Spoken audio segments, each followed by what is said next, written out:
Hello there. How's it going?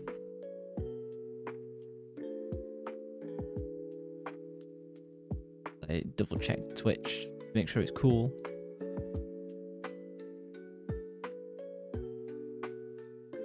It seems cool. I just had OBS completely crash on me for no good reason. Hey Miwa, how's it going?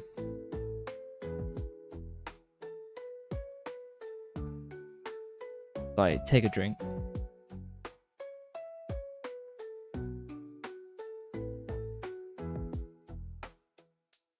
We've got quite a few, for those of you who haven't come to this stream before, you're disappointed in my cereal choice. For those of you who haven't seen this stream before, every Saturday I do a This Week in Japan, where I cover basically some of the crazier and funnier stories that came out of Japan the past week. The main one for today is Japanese schoolgirl scams. That's going to be very funny. I think, hold on, let me fix the YouTube chat. It's a little bit weird. Get rid of that. There we go, that seems better. Yes, I've got a whole variety of stories this week and some personal experience of some of the stories. Not about the schoolgirl scam, obviously. I wouldn't be involved in that behavior. You'll see on stream precisely what happened in the story. no personal experiences.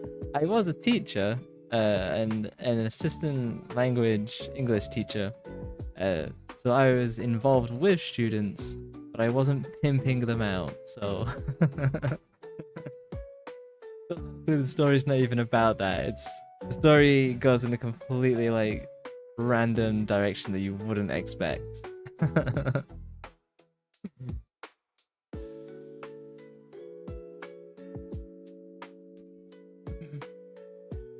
Sweating. No. I have some personal stories around the topic of it, roughly. My experience of lived there. But we'll get to them later on. I've got a couple of more humorous stories before we get to the one about scamming and hookers. As I said, we got like a really wide variety of stories. Like a couple food stories. There's a couple like social life stuff. There's some cute stories. Is there any crime? Yeah, there's crime this week. Cause I think there's always going to be crime. But it seems like the crime in Japan is always a bit more intense.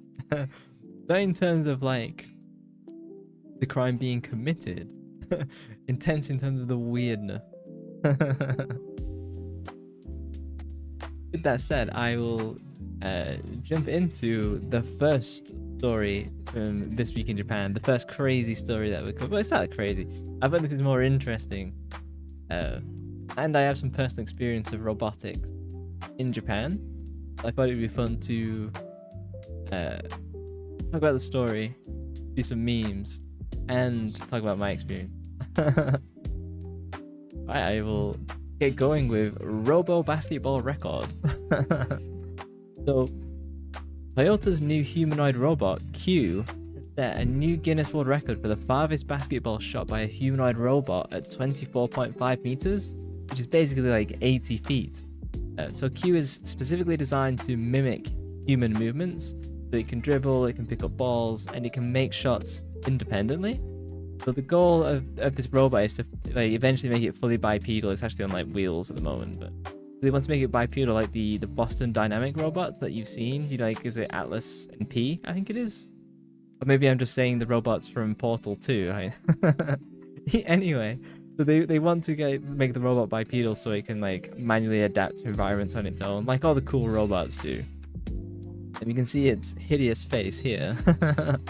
So Q previously set another world record for landing over 2,000 free throws in a row.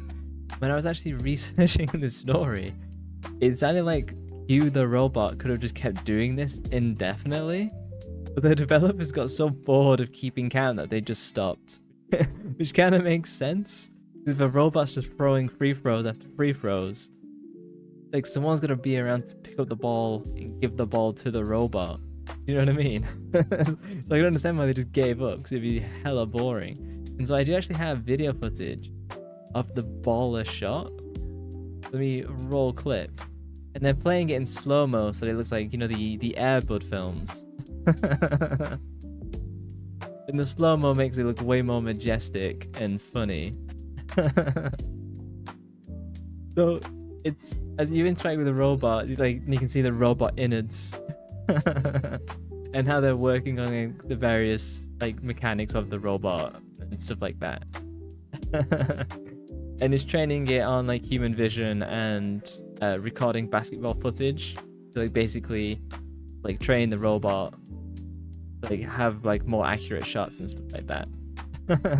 And you can see the developers are having a great time as they learn the mechanics and robotics of like making free throws at range. So what's so cool about this, and I'll just leave the video playing in the background, is that I did once interview for one of the, I think it's the top robotics company in Japan. So if you don't know, there's this big company in Japan called Mugen Robotics. They're the #1 like that super advanced robotics company in Japan. They're doing some really wild stuff. If you Google them, you'll see immediately say, oh wow. But when I interviewed them, I was interviewing for a software developer job, and the interview format was basically like 5 different interviews. And the first interview was an automated test that you do online. So you get sent like this link, and you have to, once you click on the link, there's no stopping. Like the test starts, and you're sat there for the next 90 minutes, and you can't leave the window, you can't pause the test, you can't do nothing. Like when the test starts, like you're committed to doing the test. And so I opened the test, and the very first thing I see, it's not a coding challenge, it's a mathematics challenge, and it's really complex, like matrix mathematics. And I was like, oh my god.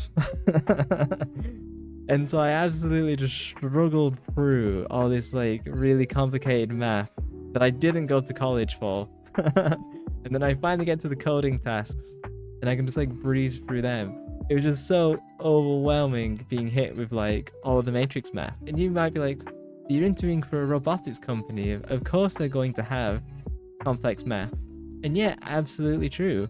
But I wasn't interviewing to be like a robotics programmer.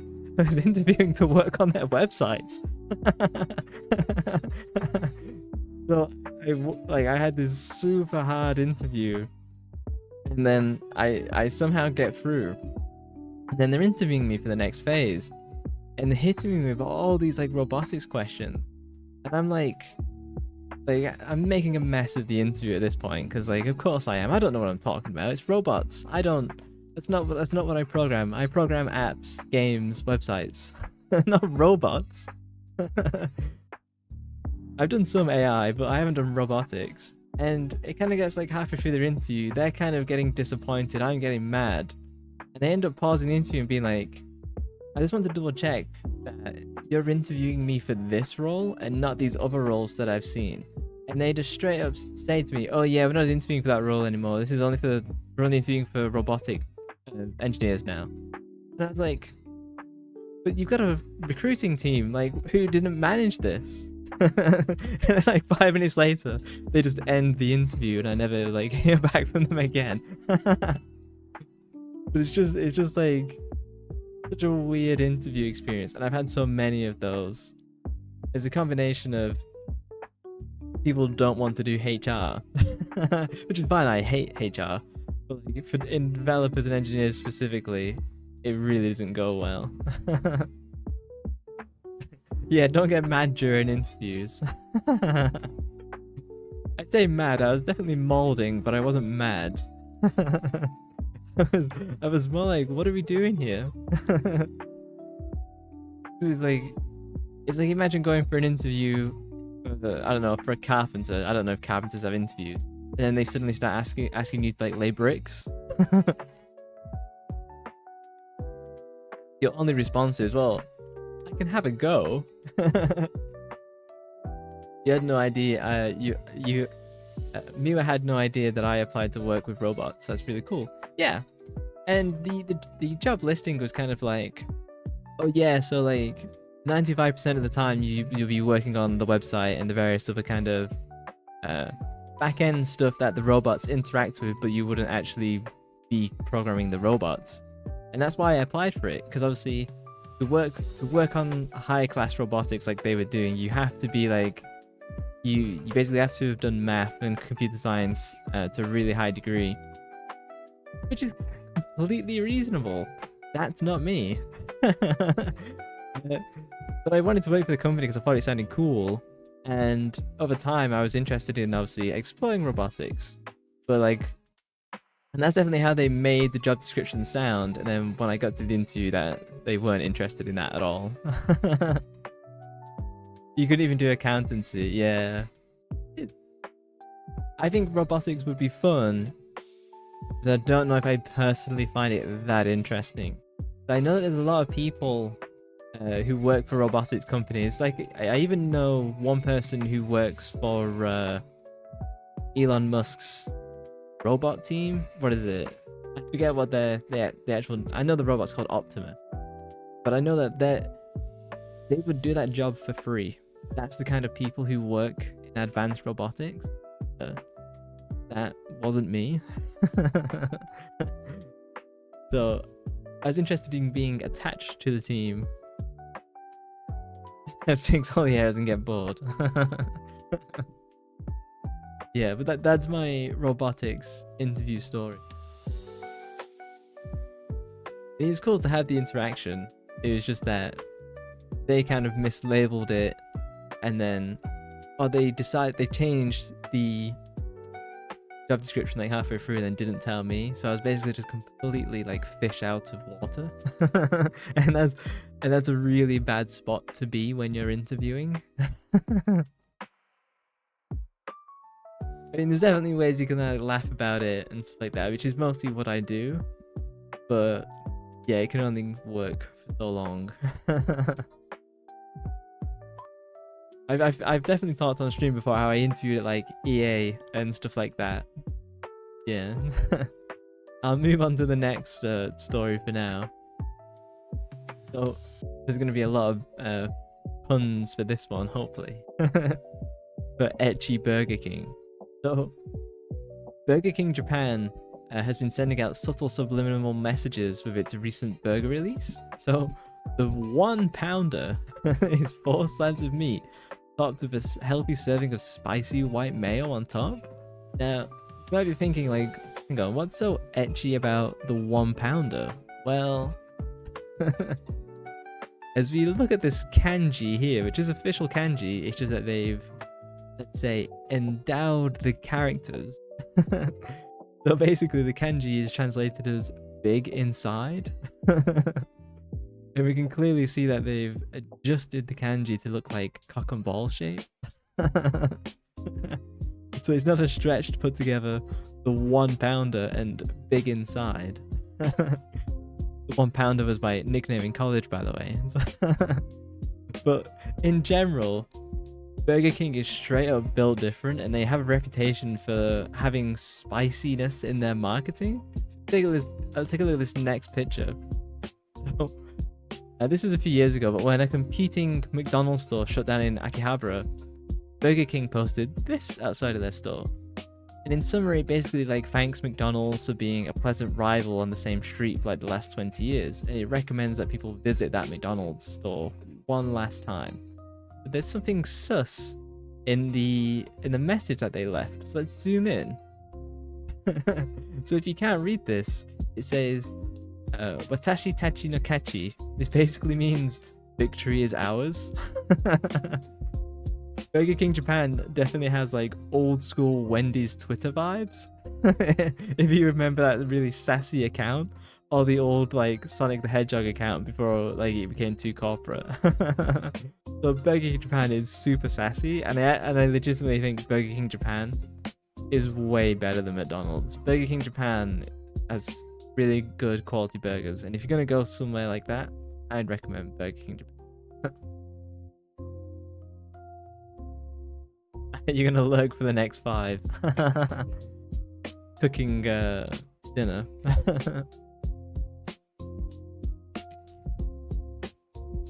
Yeah, Burger King Japan, they're just literally built different. What's funny is, like, obviously Japan has this reputation of being quite serious and against like they're very kind of they persecute people for kind of not sticking with the crowd and stuff like that. But what people, and that's definitely like an outside perception that a lot of people have, and it is true to an extent. People often miss the idea that, yeah, Japan's like a serious society, but part of that is that they have like a really strong comedic sense underneath of that, and that's how they kind of manage. So in a lot of Japanese comedy, you'll see like a lot of ecchi comments and stuff like that, which is where you get, you know, the hilarious cock and ball kanji. But on top of that, they just love kind of slapstick comedy as well. Like that never really died off like it did in the West. So beneath like the really serious exterior that Japan has, they have a really, once you go a couple layers in there, they are really like funny and they appreciate like a lot of comedy.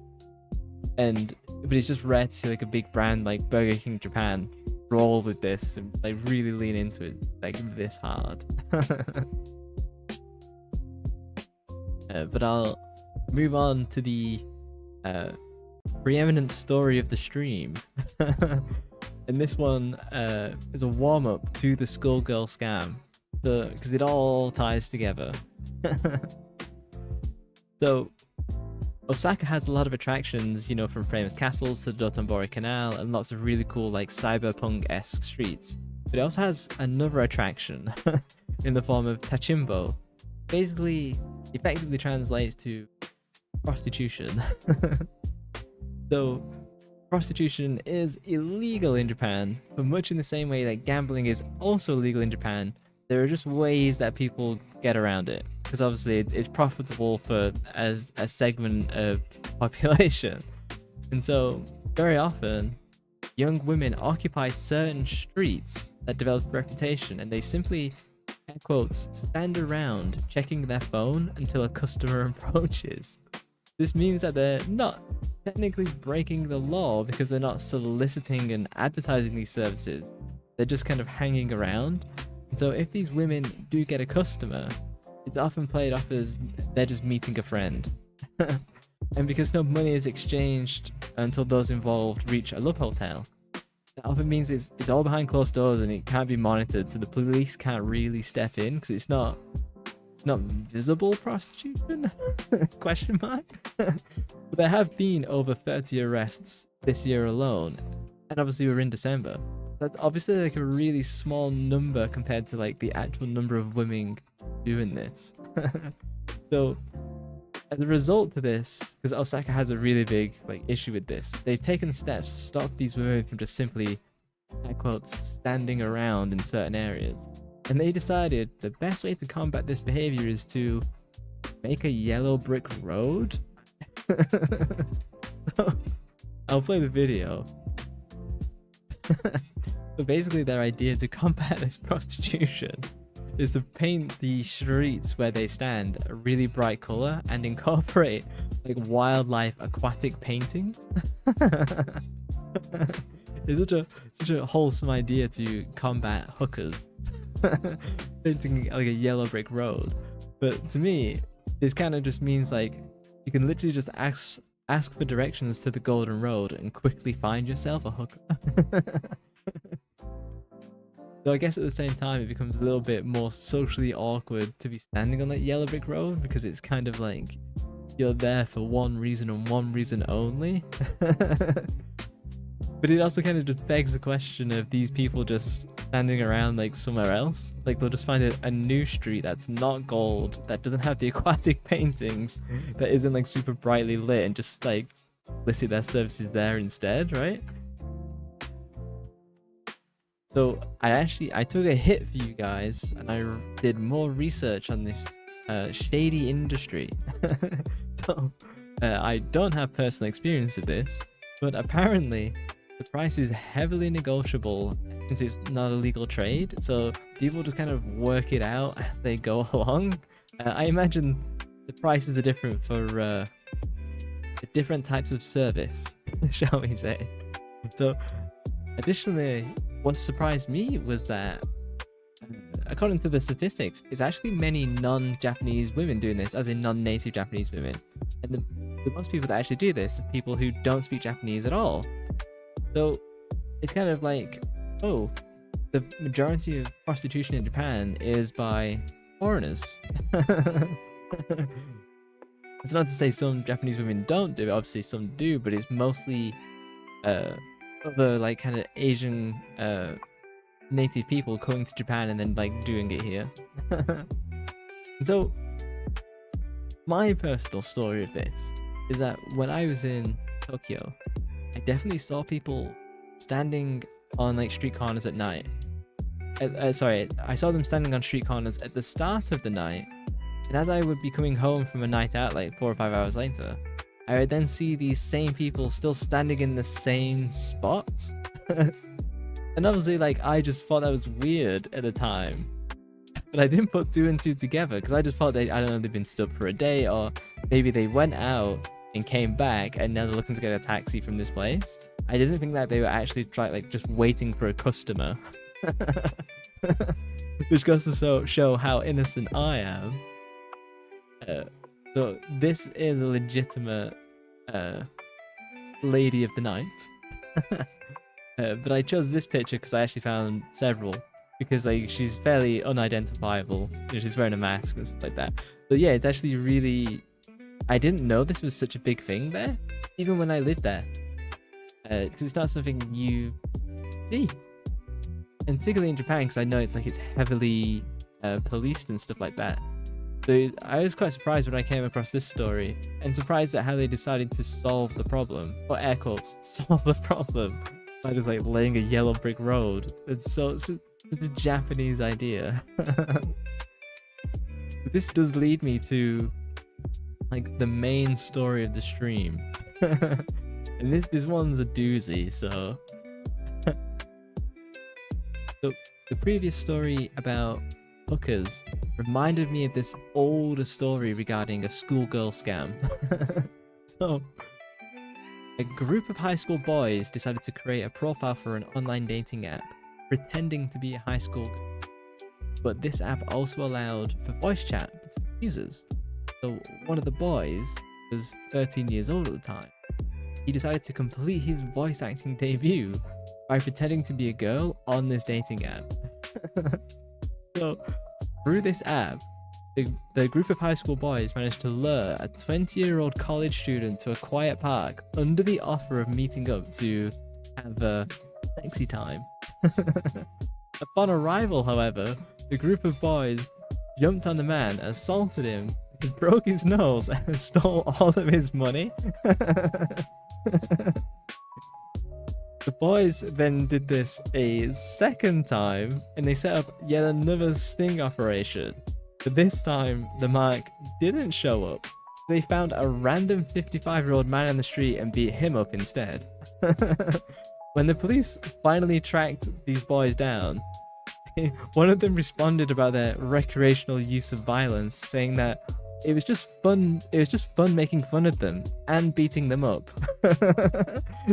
It kind of makes them sound like this. The beginning of the story makes them sound like honorable vigilantes almost, but no, they're just straight up bullies and like.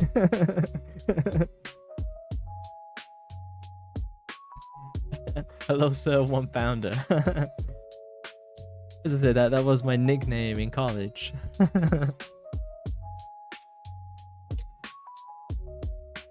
Did you catch the schoolgirl scam story?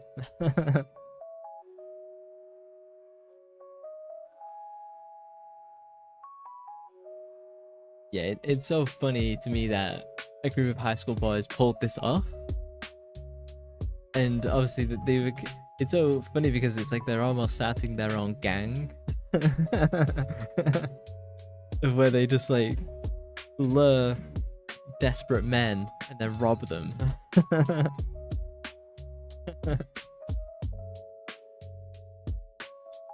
You did catch the story. I decided this was the only photo I should really show. But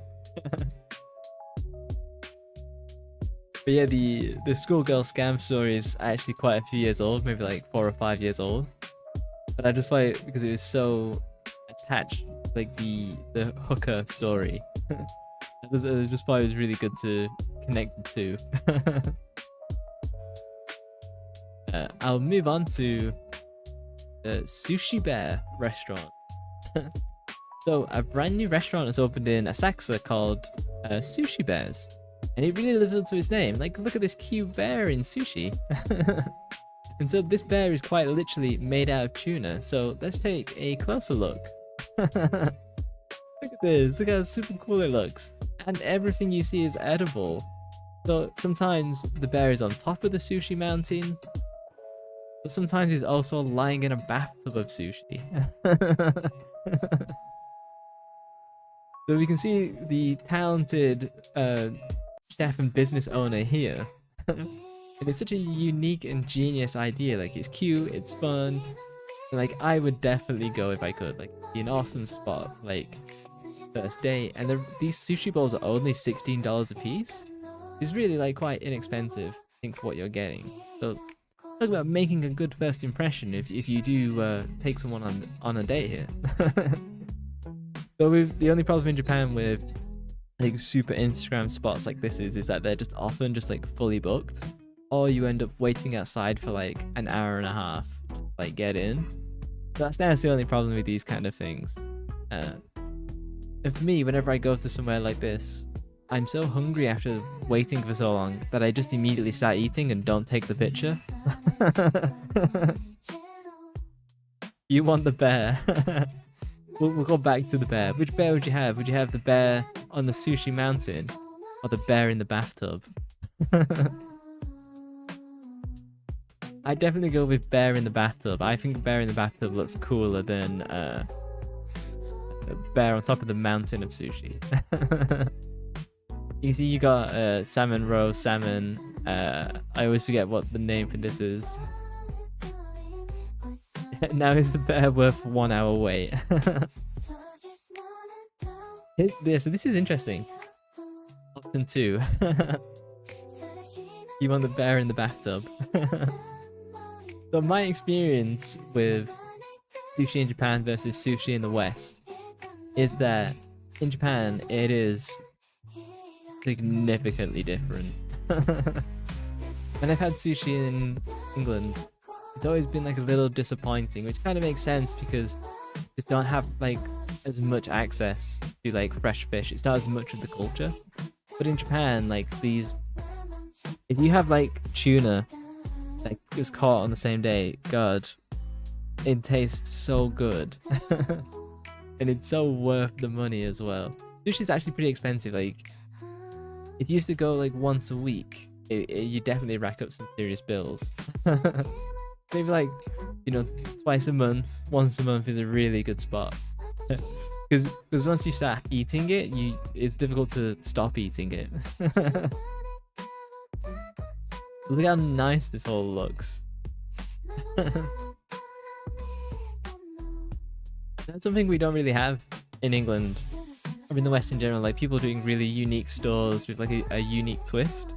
Whereas in Japan, that's kind of like how most businesses operate. They have like their own mascot and stuff like that. So from one food story to the next, a Japanese man has been eating at the same beef ball restaurant for 5 years straight. So Sukiya is known for its gyudon beef bowls, and it's one of the 3 major chains in Japan that offer this type of food. And so they're open for breakfast, lunch, and dinner. It's like one of those all-day kind of food joints. So, but how did he start eating this meal every single day since 2019? So it wasn't because he loved beef balls, it was because he wanted a Nintendo Switch. So basically, Japanese eBay, known as Mercari, they started a promotion that if you invited someone to the platform, you would get a voucher worth roughly $9 in return. So this individual, he roughly had 8,000 followers on Twitter from his various previous esports activities. So he said to his followers that if they made Mercari accounts, that he would eat at the beef ball chain every day and would use the money to buy a Switch. So he earned enough credit in 2 days. So he kept up his daily beef ball streak ever since. To the point that he even became an official brand ambassador for Mercari. So you might be thinking, like, doesn't he get tired of eating like the same thing? What's good with the Sukiya restaurant is that the menu is actually pretty varied, which makes sense because they serve meals all during the entire day. So you get breakfast, lunch, and dinner. So you can have like a breakfast version, or you can have curry. You can like do all this sorts of stuff. You might be thinking, hang on, what about his health? Eating the same thing like for 5 years at the same like not takeout restaurant, but like kind of a fast food restaurant. Well, turns out he actually lost weight. Not that losing weight is an indicator of good health, but and the guy says that he plans to continue his beef ball spree, and he won't be long until he hits the 2,000 day mark. Showing you all this food and you haven't eaten yet is mean. So here's my controversial take. I don't like gyudon. I think gyudon is overrated. I don't like this really thinly sliced beef and grilled. I'm not a huge fan. I don't think it looks very appetizing either. That said, I don't mind sukiyaki or like beef hot pot type stuff. But I've just never been one for the gyudons. Which is really, like, I love ramen, but I know people like love gyudon and I just don't see it. You've never had gyudon, so you can't judge. Yeah, I'd say it's definitely worth trying, but I'd rather go with like a ramen or something other than a gyudon. It's been a few years since I had one though, so I'll move on from the food for now. I got one more food story after this, but we'll move to something cute. So, Studio Ghibli has recently released a series of Ghibli-inspired tea coasters to keep your drinks nice and warm. So these are handmade tea coasters, and they're made from wool, and they look at how soft and cozy they look. And because they're handmade, no two coasters are actually the same. So we can see these adorable coasters in action here. And there's a really wide range available from lots of different of their films. So you can see everyone's favorite Totoro keeping a nice mug of tea, nice and warm here. With some miso broth in the background. So you can see like these tea coasters are pretty big, right? And here's a full picture of like the full range. Look at the size of them. It's because some are meant for drinks and some are meant for like crockery, you know, like really big hot pots and like soups and stuff like that. Or hot pots, I guess. So there's a full collection, there's a really wide range of sizes too. And so because this is Ghibli and because they're handmade, even the smallest ones start at around like $20 and they all kind of go up from there. And I actually looked at the website where they're selling these. And basically, the vast majority are already all sold out. But they are taking like pre-orders for like the next run. But it makes sense that they're out of stock. You know, it's Ghibli. On top of that, they're all handmade and they look like super high quality and they're super cute. So it makes sense that they're sold out. But you can try and place an order if you rush now. These are so cute. I know, right? And such high quality as well. I don't think that $20 is that expensive at all for these. I think you'll keep them for a really long time because it's nice wool, it's handmade. I really love the little pom-pom, you know. I think that's Kiki's delivery service. It's been a while since I've watched a Ghibli film. Yeah, these are really, really cute. I think if you have these in your house, it would definitely be sick. I'll send you my address.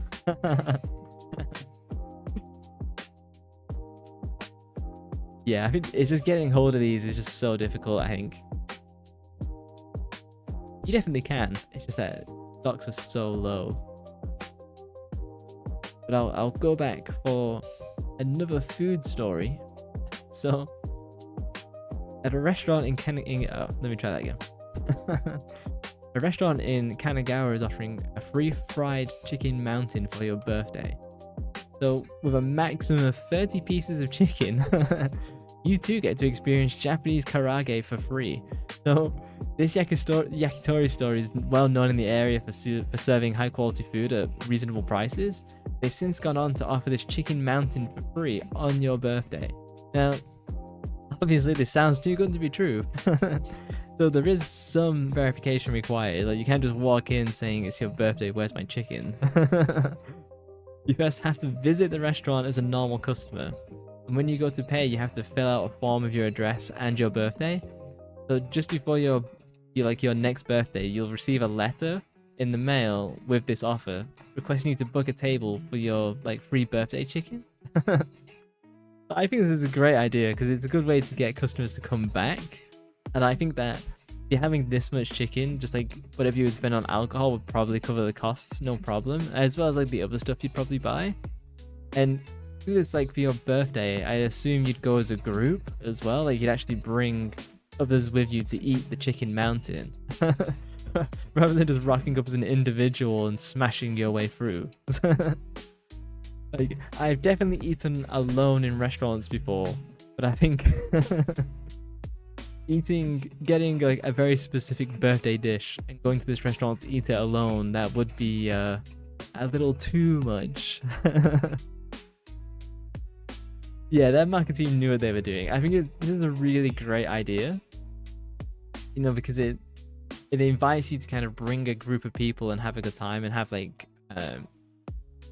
have your birthday at this place.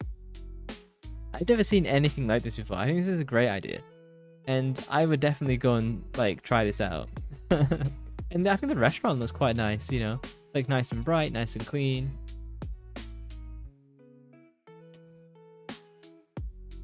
There was another story about izakayas, which are kind of the drinking pubs of Japan, of how so many of them are closing down. It wasn't that much of an interesting story, but I do know that a lot of those places are kind of closing down, which I think is fine. I think yakitori stores like this are way better places to go and spend your money. Izakayas are cheaper, but I've not had an izakaya experience where I've not felt sick the day after from because when they fry food, a lot of the oil is just reused over and over and over again, which obviously is super unhealthy. But yeah, I've never met someone who went to an izakaya and ate lots of their fried food and then didn't have stomach issues the day after.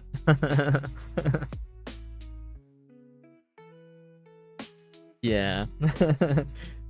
Yeah, your Miwa's emoji in chat will definitely represent the day after. Particularly combined with all the cheap alcohol. Now you'll never know. I've pushed you away from cheap izakaya. You're way better going to the yakitori, the fried food, the specifically fried food stores anyway. And for the final story of This Week in Japan, we've got the DJ police. So many parts of Japan have experienced more and more bears leaving their natural habitats and trying their luck in cities or neighborhoods. And obviously very often these bears cause injuries, damage, and general terror among the residents. And this has led to the Japanese government deploying the DJ police. So the main role of the DJ police is to inform citizens of the bear issue. They typically do this from atop a riot van with a microphone and loudspeaker. So I'll play a little bit of the footage. I kept the sound on. But when we zoom out, you can see that they're all standing by. Here it is. That's their riot van where they host the DJ, the DJ police, deliver their message from there. So they're not formally known as the DJ police, but it's become like a general term that the public has given them over time. So if we move to the next one, so the term was introduced when the Japanese football team qualified for the 2013 World Cup, and part of the reasons that they're called DJ police is that they're not strictly like shouting police commands, but rather they're like safely guiding citizens. We give this one a quick play. People are celebrate. You can see that they're kind of just being chill. These people are like celebrating and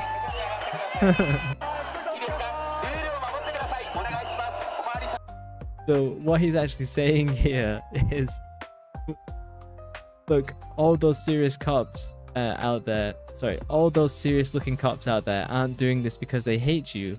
They're celebrating in their hearts. And he goes on to say, we're all teammates here, so listen to your teammates. Because obviously this crowd is like super hyped up. Most of them are probably super drunk watching the World Cup qualifiers. And I actually think this is a really good way to try and do crowd control as police, rather than like shouting at like drunk people and like baiting them into like being aggressive. If you just kind of like be chill with them and kind of say like, hey, we're all on your side, let's all, you know, chill together, we're all celebrating, but let's not go mental here. I think that works way better, and that's why they got the term DJ police, because they basically look like DJs at like an EDM festival. And the fact that they're like meant to be kind of almost part of the crowd rather than like against the crowd. So I do have footage from a slightly older DJ police video from a New Year's Day a while back, and this is a female DJ police officer. And so I'm just going to play the clip because she received some positive reactions due to her anime voice.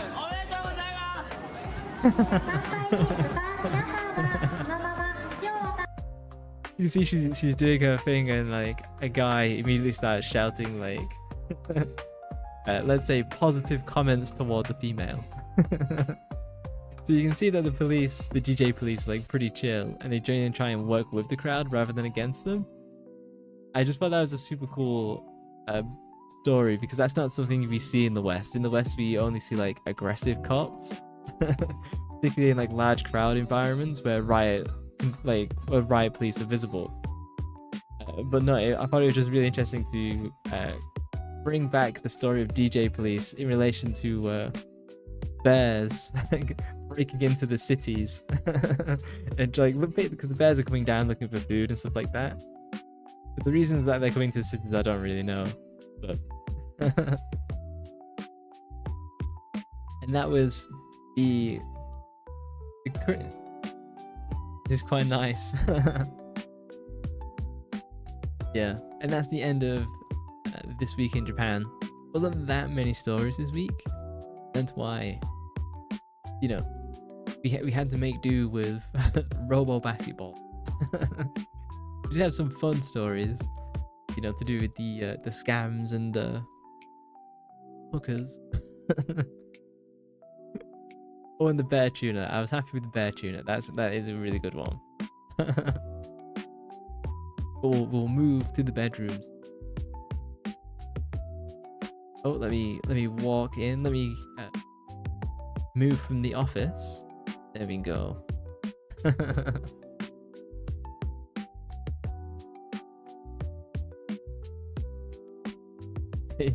The bear tuna looks delicious. I agree.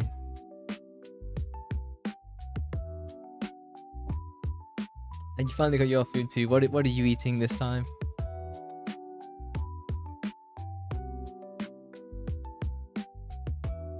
I do have additional stream topics to talk about that I thought would be fun. So, most recently, I was obviously buying presents for different family members, and I have a 3 to 4 year old nephew. And so I was kind of thinking, like, what are some good and fun presents that he wouldn't already have? And so I was like, oh, I'll have a look at some of the Nerf stuff. Maybe like a Nerf gun would be fun for him. One of the bigger ones that isn't like a small thing. And I came across a bow and arrow. You know, like a suction. I would say it's a plastic bow and arrow, and the arrow has like a suction cup at the end. And the box says, "Oh, ages 3 and up." So I buy the bow and arrow. And so when it gets delivered, I open it up, and obviously I have a play with it, because of course I'm gonna play with the bow and arrow. And so I build the bow, and I knock an arrow, and I fire it at the wall. I obliterate the arrow because I just drew the bow at full draw, thinking, oh, it's only a kid's toy. The arrow basically exploded. And I was like, that's way more powerful than I thought that like this kid's bow was gonna be. When I tested it, it was a 10-pound draw. Which, if you didn't know, a 10-pound draw can like kill animals. So after much debate, it was decided that the bow and arrow should not be gifted. So I'm actually gonna hold on to the bow and arrow set for when they come visit during the summertime, and that's when I'll do like an archery camp. And show my niece and nephew how to use a bow and arrow in a safe way, rather than handing over the bow and just letting them, you know, hurt one another. Yeah, my sister-in-law would probably not have been happy. You think I'll scold you if you tell me what you had for dinner? It's fair. You scold me for my dietary choices, so I'm all ears to hear what you had or are currently having.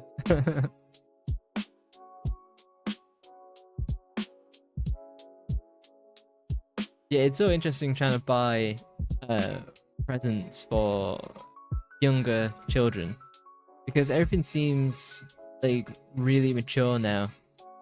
Like, it's not what I expected. Like, when I shop for like present between ages 3 and 5. Like, when I was looking at the bow and arrow and stuff, I was coming across toy guns. You know, some Nerf ones, but some other kind of like, you know, non-brand Nerf guns. So I'm thinking, oh well, these might do. These look kind of cool. I'm scrolling down. It's like more and more of the guns look extremely realistic. And like they don't even have the orange tip at the end to denote that they're not like a real weapon. Which I thought was really surprising, because I thought that would be illegal and that you wouldn't be able to buy them, but apparently that's not. And I even found, as I was scrolling, a fake shotgun that shot darts, but you would, at a glance, you would have not been able to figure out that it was a fake shotgun. And it was like a double barrel where you break it in half to load. And I was like, I don't know how that's a legal present to purchase on Amazon. You had a cream cheese jalapeno burger. That sounds quite nice. Like 1600 calories, nice. Yeah, like I didn't think you'd be able to purchase Nerf guns that looked that realistic. Like, I legitimately thought they looked dangerous. In fairness, I had a cheeseburger the other night, and I really enjoyed it. So that's another thing. If you have a choice between pizza versus burger, what would you go with? Because for me, it's always burger. You only ate half though, so maybe 800 calories. What did you do with the other half? Is that for tomorrow? Yeah, definitely burger over pizza. I never understand why people would ever pick pizza over a burger. That's completely nonsensical to me. It makes zero sense. The only good pizza is a pepperoni pizza anyway. Whereas like, you can have lots of different burgers In the trash? What's wrong with you, woman? One does not simply throw away half of a burger.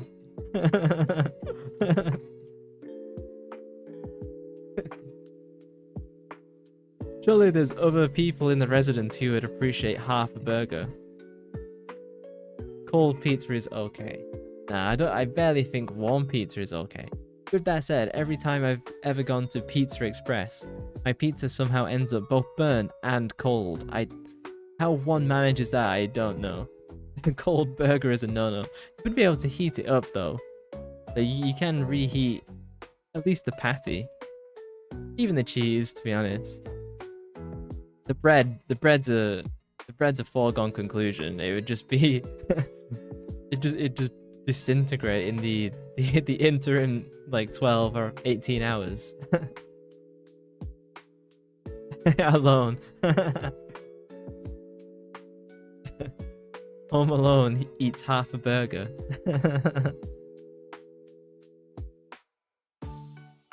Pineapple on pizza. I have no problem at all with pineapple on pizza.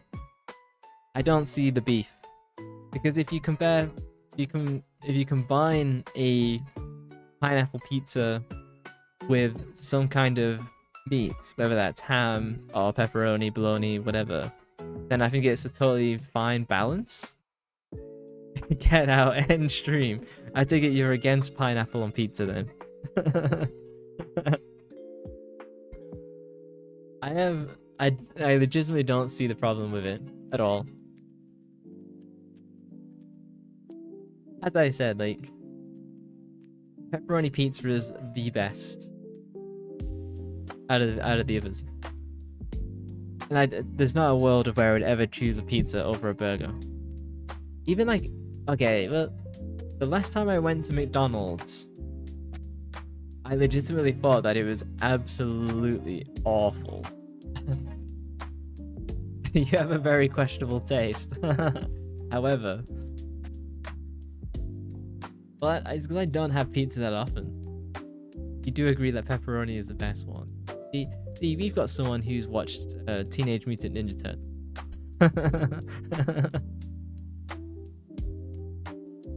Michelangelo always wants pepperoni. The best pizza.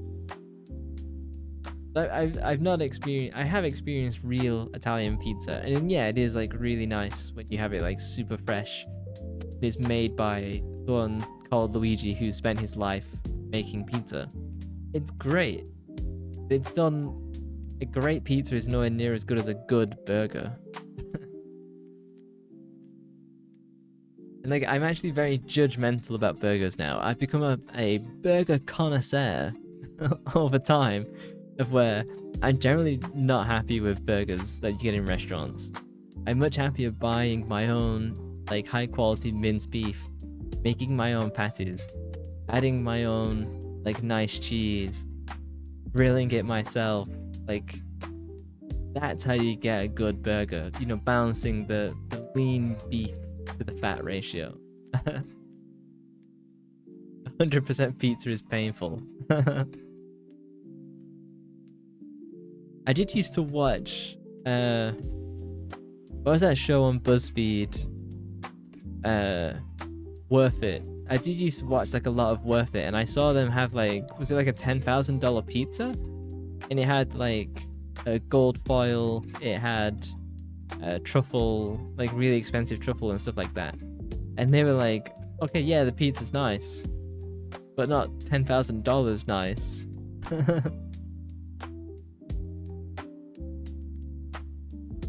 So what happened to that? Why did we get cereal? You're questioning why I had cereal for dinner. Well, it's because we had roast pork for lunch, and I'd hit my protein quota for the day, and it just seemed like a decent idea. When you can't be bothered to do anything and cereal just exists.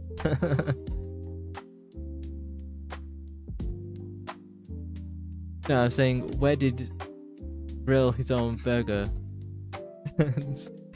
This grammar doesn't make life easy. Where was he at breakfast? No one eats burgers for breakfast. Well, that's not true. I'm sure plenty of people eat burgers for breakfast. That's what the McDonald's drive-thru exists for, after all. One of my cousins, I don't know, extended family member. She would, before COVID, she'd go to Starbucks twice a day to get coffee. Like, do you know how expensive that is? Let's say it's in dollars, so that's gonna be like at least $12 a day. Times that by 365. Jeez Louise. Some quality eggs. Grilled. Nah, like, I can do sunny side up eggs and they're fine. It's just I get too impatient and it's far quicker to do scrambled eggs.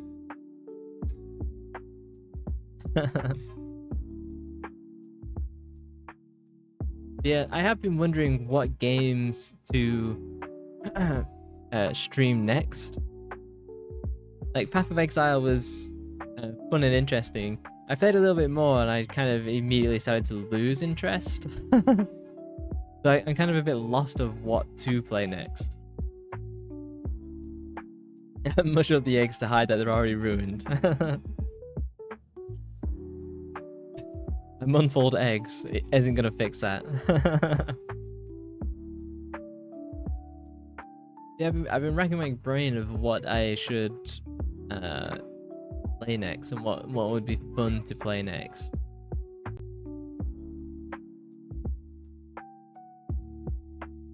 So no Path of Exile. I mean, I might do it. It's just that the Path of Exile level that I was on, it was just full of spiders, and I hate spiders. And I was like, I can't be bothered.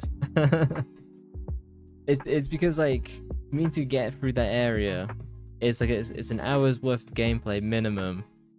It's just nothing but spiders, and like, I'm quite underleveled and undergeared, so I'd have to like grind my way on the spiders, and it's like, God, I can't be bothered. So I am open to suggestions. I was thinking of playing Catherine Classic, but I tried playing it a few years ago and I got mad at the puzzles. You're babysitting. Yeah, no worries. I'll probably switch to gaming.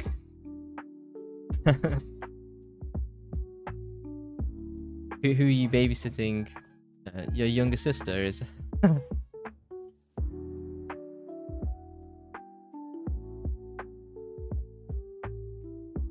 I might load up PoE again.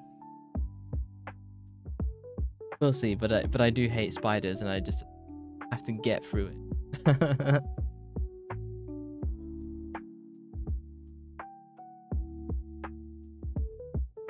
Your cousins. How old are the cousins? Are they young? Are they super young, or are they just rebellious? I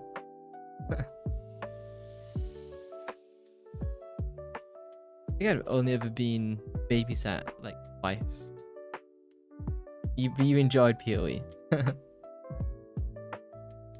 But both young and rebellious. Yeah, I probably will just load up PoE because I've already got it set up for stream.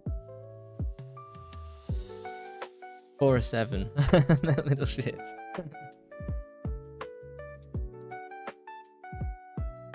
What makes them so? It's funny, I'm quite strict with my niece and nephew.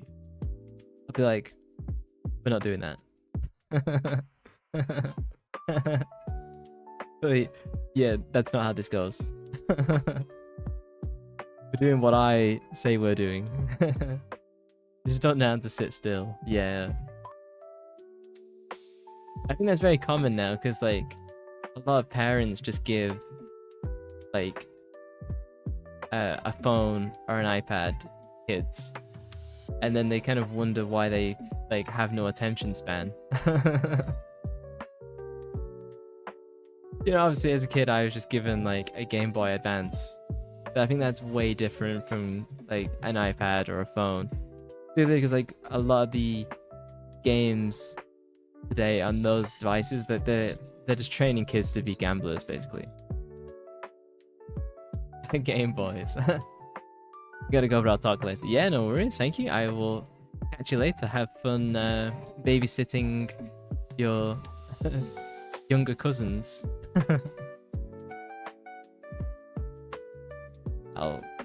I'll load up PoE. We'll try and get through the spiders.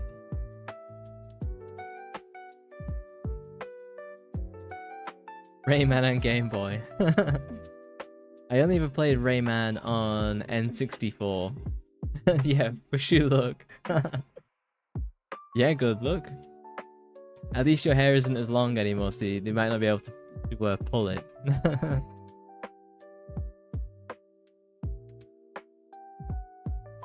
Bye-bye. I'll switch on over to the gameplay screen.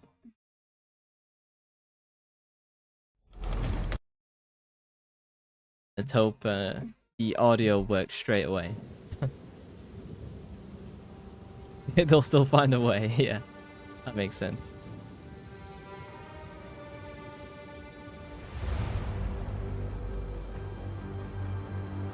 It sounds like the audio works first.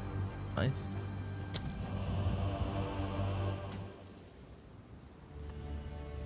A level 20 monk.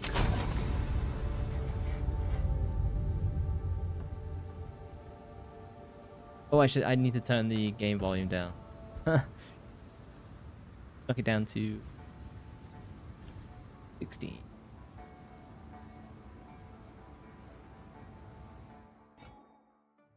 I probably should have waited for the loading to finish before I did that.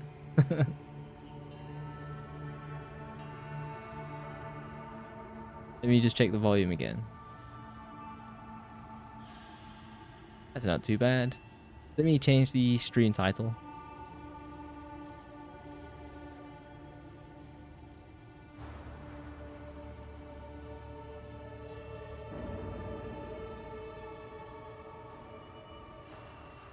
Oh, it's gonna switch me to a mature category now.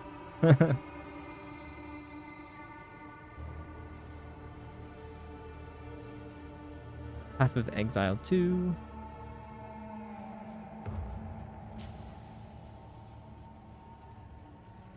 There we go. Stream updated. I will be back in 1 second. Hold on.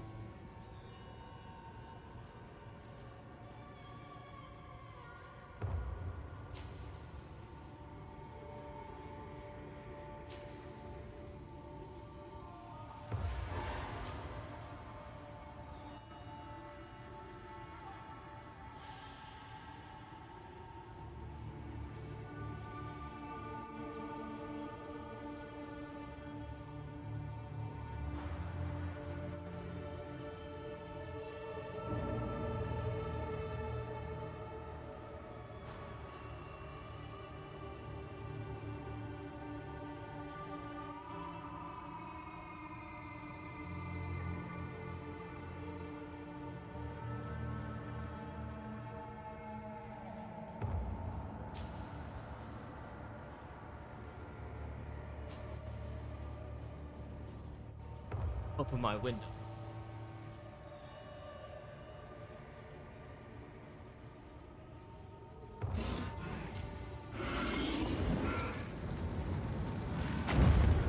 That's not good. That's not good. Leave me alone. Trying to get a drink here.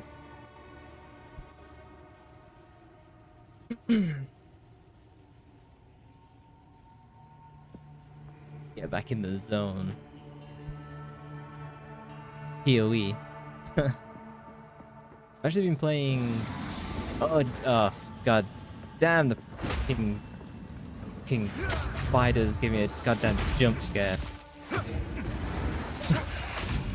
So if you thought I was joking, but I hate spiders, well obviously that was incorrect. And they've made it specifically so that it always comes off screen. It is fine, I should stop being such a little girl, but It's making me sweat. It's like I wish I didn't have to deal with the spiders. I wish there was like an option for me to turn them off. I know that in was it the game Grounded, they allowed you to do that.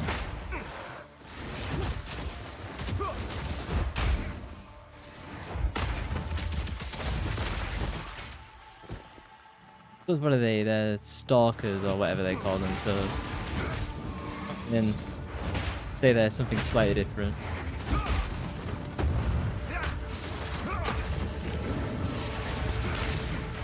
Who knows? Hopefully I'm just being a little bitch, and once we get through this section, I'll never have to deal with them again.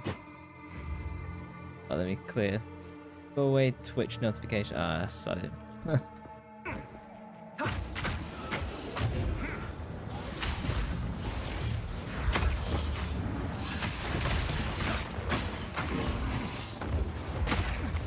Surprised I'm at Act 2 already.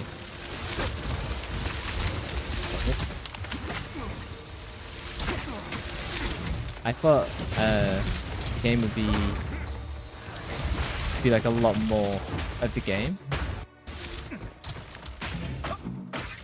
Perhaps I'm being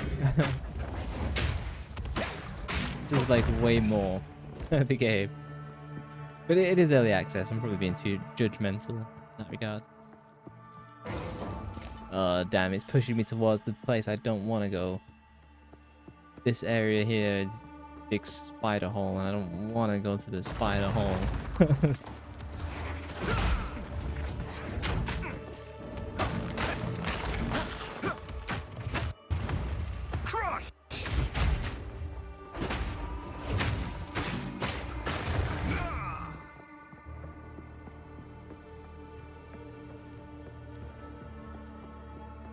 Would I recommend this to people? So this is my first game. I'm hesitant to say Diablo-like after the producer made that stupid-ass comment. So this is my first Exile-like.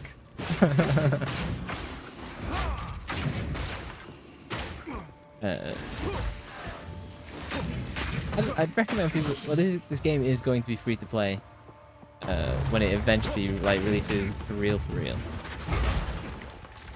So I think if you're kind of on the fence like I was, I can totally wait until it hits free to play. As for when that will be, I have no idea. The devs look and sound really cool though, so I don't know, sometime next year. Because for me, like the game feels pretty. I've had one bug. And even then, it wasn't like the game crashed or anything like that. So it was just like one visual bug that disappeared almost immediately. Like this is easily the best quality early access game I've ever played. Which, to be honest, like that's a pretty high bar. Normally, early access is an absolute mess. But that's not. Yeah. I think that's definitely been changing over the years. Steam Early Access used to just be like where all the trash lived. Like the old school Jim Sterling days. With the Unity asset flips that really came to a head when he got into that lawsuit with that guy.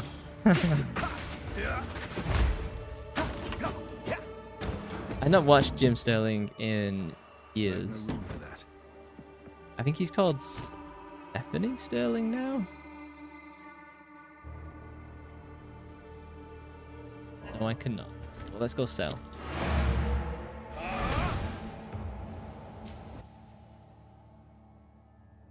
Yeah, I think he's called Stephanie Sterling then.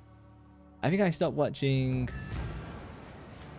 sometime in late 2020, just because obviously back then he was covering like a lot of negative stuff, which is fine. It's just I just didn't need that at that time in the world. Nothing, nothing, nothing. Okay, all goes in the trash. Yeah, all goes in the trash. If you are traveling through Traitor's Passage, there is something I wish to ask of you. The traitor, Balbala. According to the tales, she is still sealed there, somewhere along the tunnel, as an undying djinn. She served her sentence long ago, but knowledge of the location was lost. It is long past time to release what her. an undying djinn would look like. I will tell you her story if you wish, but I doubt. No need to rush. All right. Sell. Dash the upgrade. Acro? What do you have to say? Oh yeah, nothing. Alright, let's get these fucking spiders over with, I hope. Need that? Do I pick that up? Out of my way, Bill.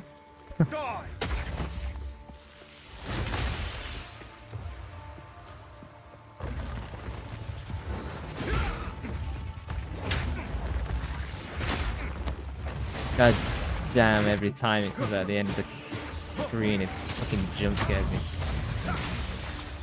Hate spiders. We'll just get through the game. Even though my skin crawls.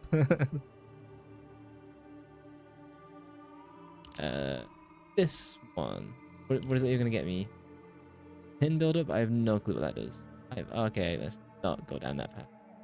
Mystics?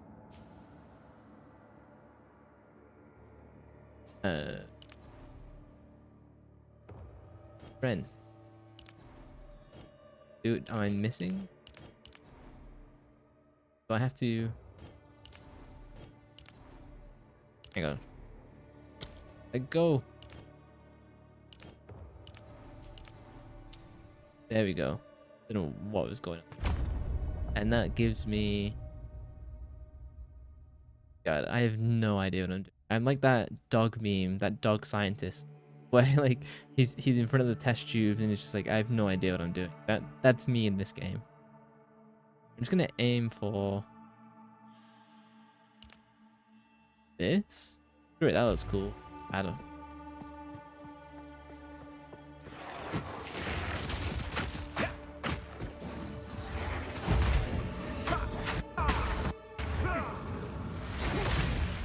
I think even the servers have been pretty impressive. Well, that's a nice detailed. Yeah, I mean, I've not had any real lag issues. I do get some latency here and then, but I wouldn't say it's horrific.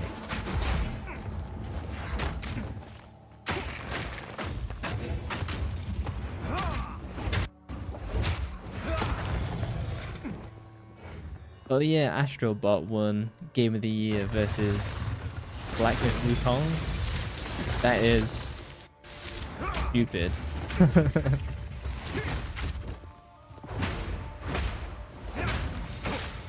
So I was really surprised by Blacksmith Wukong.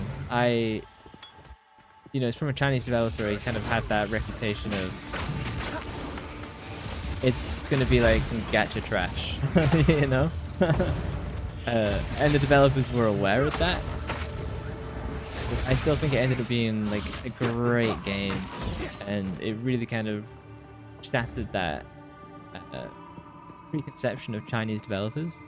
So I think Black Myth Wukong should have absolutely been Game of the Year. For the price that it was, for the content and the quality of that content, absolute no-brainer. I'm not saying that Astrobot isn't good. I haven't played it. But I feel that the...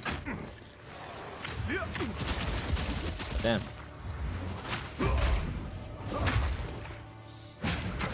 I feel that what Black Myth Wukong did, as it overcame all that preconception, it developed an amazing game that I think it did a lot of really interesting and artistic stuff that was pretty rare. It took like a lot of really kind of big and interesting risks. Oh god, it's pushing me towards the spider hole. I don't want to go down the spider hole. And then nuts. My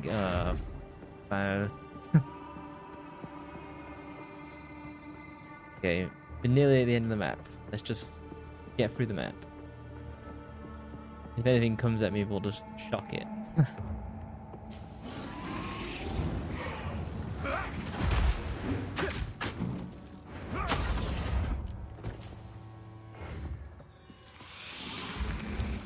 Shock.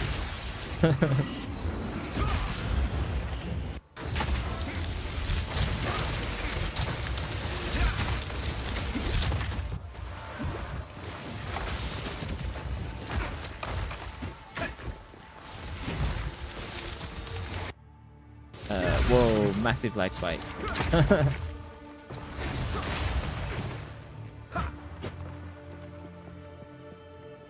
I'll half blame the game and half blame me streaming the game. The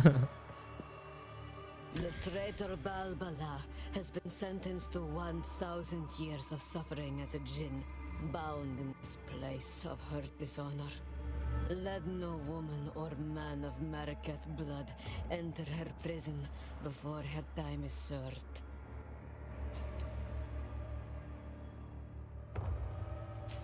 Oh, has it been 1,000 years and I'm cool to kill her? I'm assuming I am cool to kill her.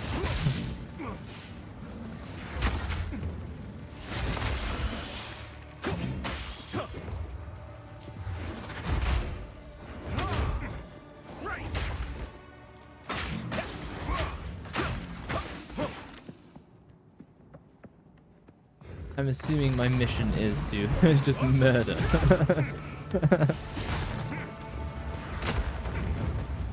I just assume that's my default mission. Kill everything on screen. Find next screen.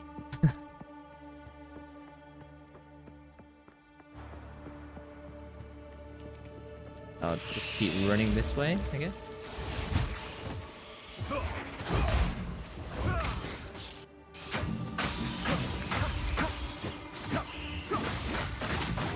I forgot I had that move.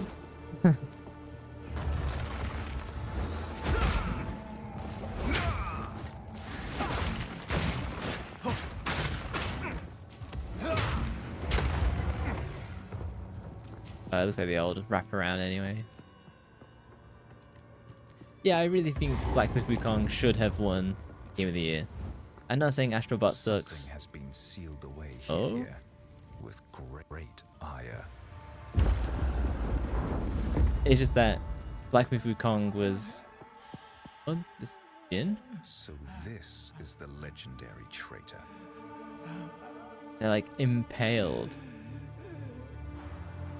Like... It's like they're impaled on a giant pendant. They break the seals. I will end your suffering by killing you. Now, Jingak, I prove myself. Oh, it warps. Cool. Barrier.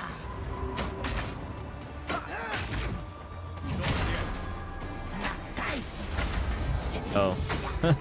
I should be more careful with that.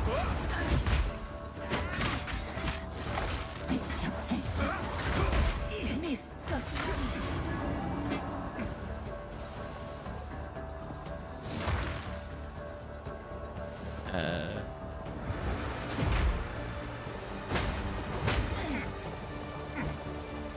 I have no...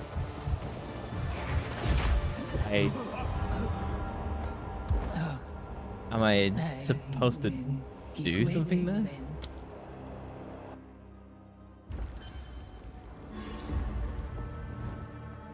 Something has been sealed away here with great ire. Am I missing the poison? Because I can't do goddamn thing. Now, Jingak, I prove myself. Kundek.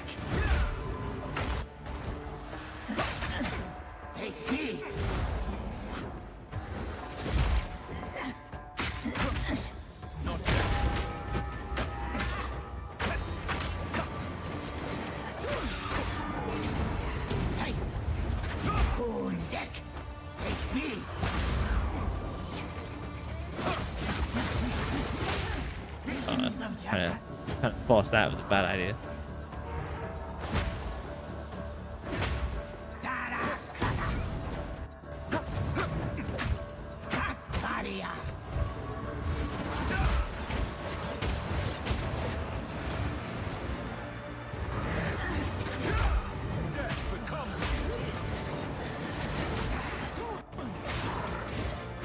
Yeah, it seemed like with the poison, I just had to go and hit her. wasn't quite what I was expecting, but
lag.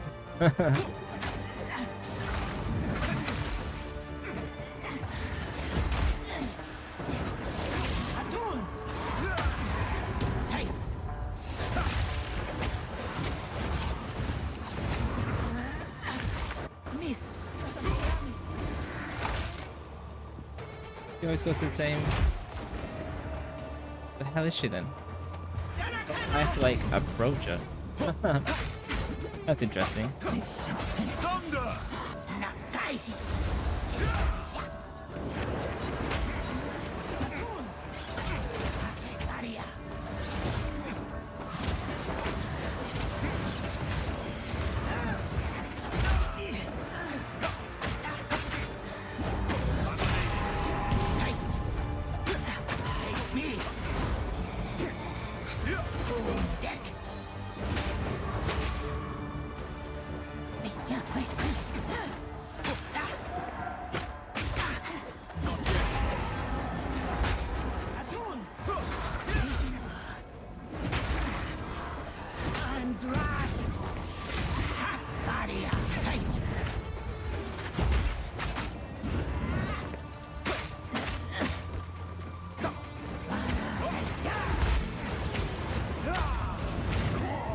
Oh, fuck off. That was bullshit. I will keep waiting then. Kill you this time.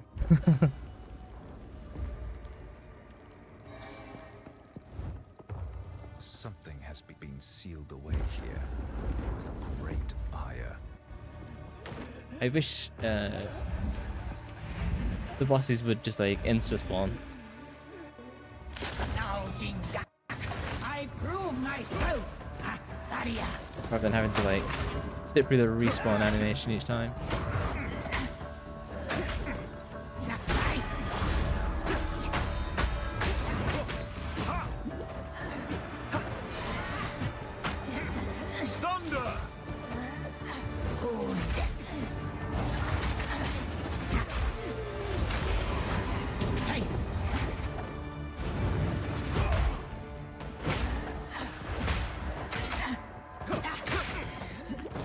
Damn, when she latches onto me, that's serious damage.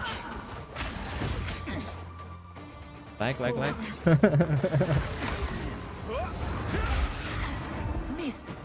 Salamit.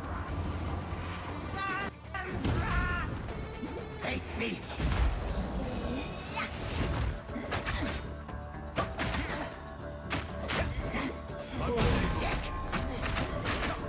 Come on, target the bell, for fuck's sake.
It's not clear where that damage ends.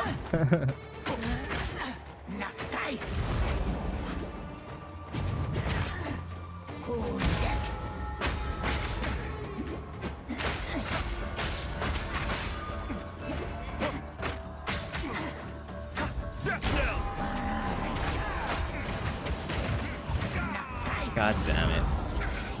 Push it too hard. I will keep waiting. Oh, once we get rid of her. Has been sealed away here with Yeah, great spider cave. ire. That's the main focus. Now, Jindak, I prove myself, Kundek.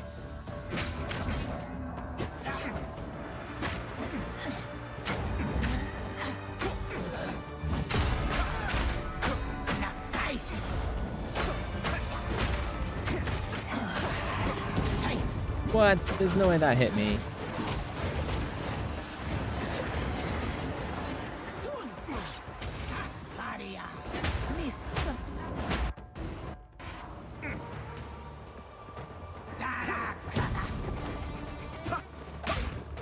Face me.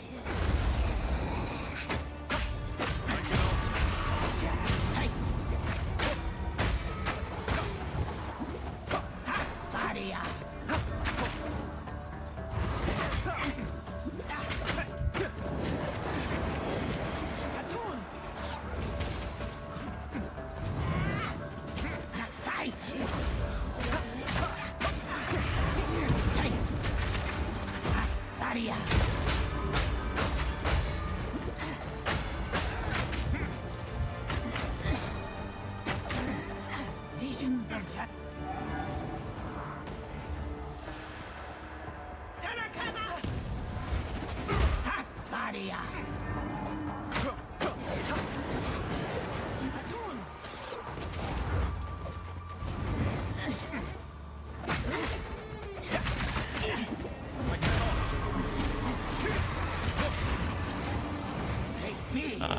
Wasted my bell.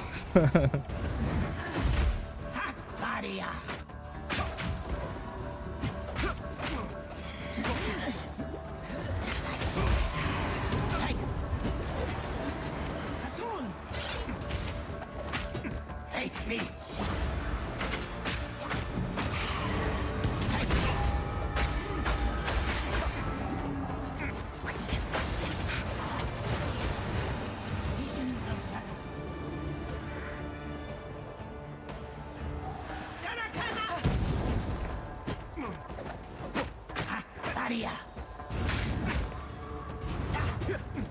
Face me. Ah, damn it. Didn't I get my bell in?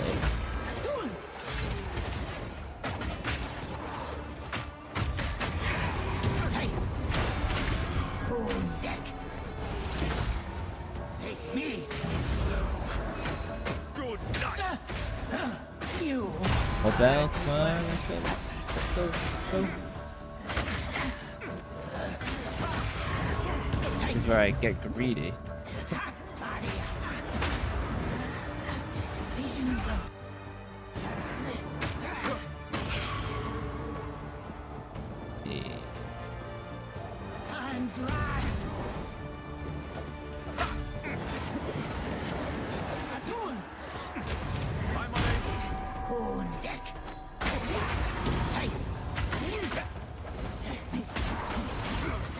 I'm in.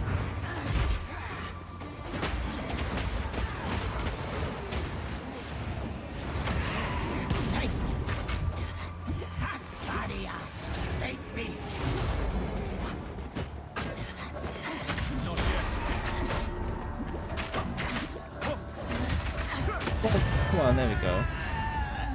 Wouldn't let me do my crit kill. A coin?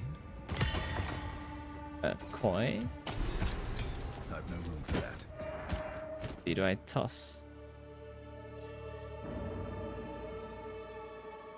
With a crossbow? I cannot. Completing this trial will choose. I used to choose an ascendancy class. Allow me to repay you for freeing me from my imprisonment. By my right as Jinn, I invite you to participate in the trial of the Sechemas. There I can earn my rest, and you may prove yourself worthy of the wisdom of the Marrakech. Okay. Let's upgrade my bell.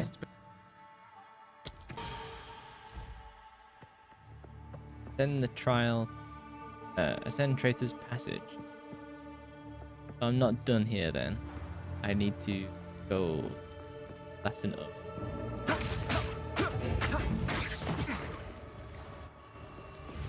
Wow, I'm getting a lot of latency tonight. Well, I suppose it is Saturday prime time.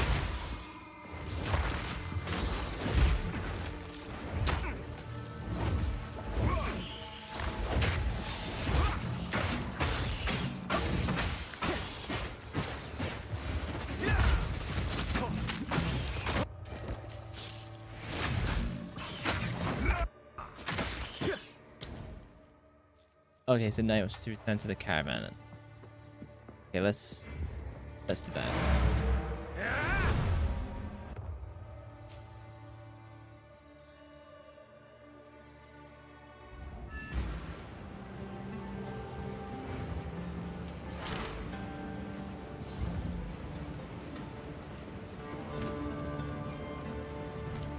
Goodbye.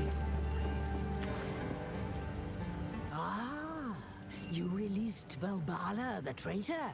In modern times, we give aspiring Dekaras a straightforward speak to Asala. I will tell your tale.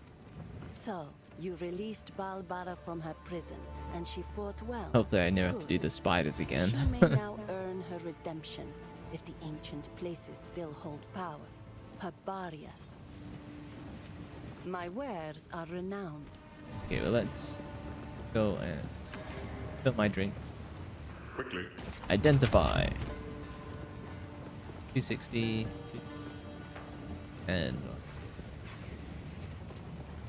aged handcuffs. Looks better.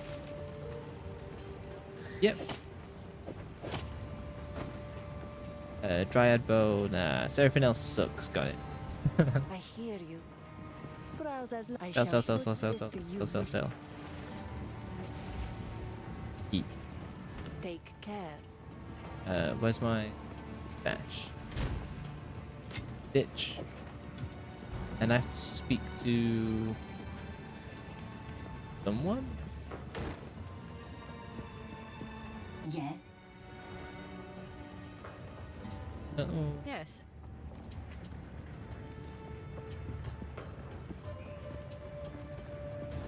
Let's give me... I think I have to go back to Spider Cave.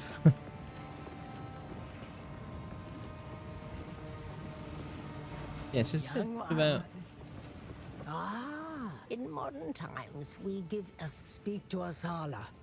The original Asala. trial is not far from here, and the caravan is duty bound. Do not wander. Okay, so that takes me back.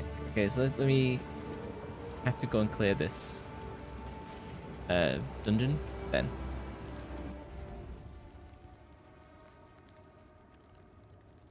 Then hopefully I can leave the spider cave, and I can. Oh, for the love of.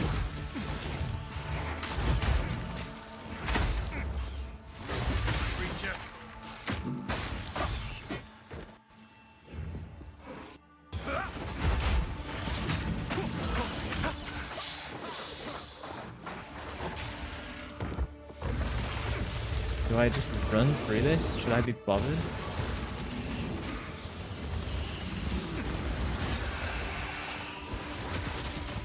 A lot of lag.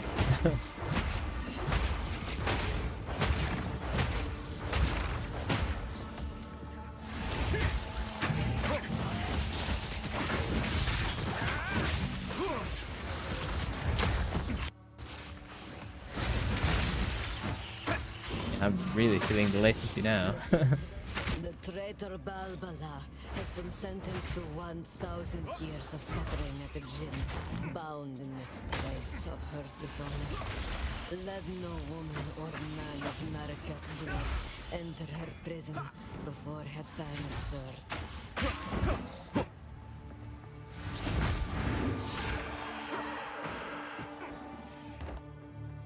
Can't be much back this dungeon.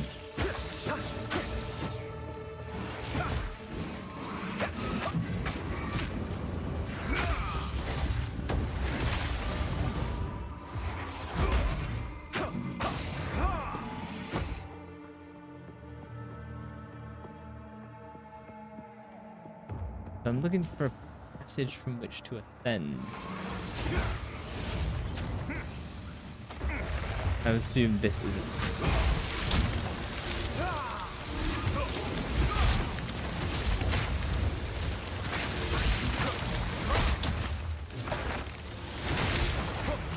Nice.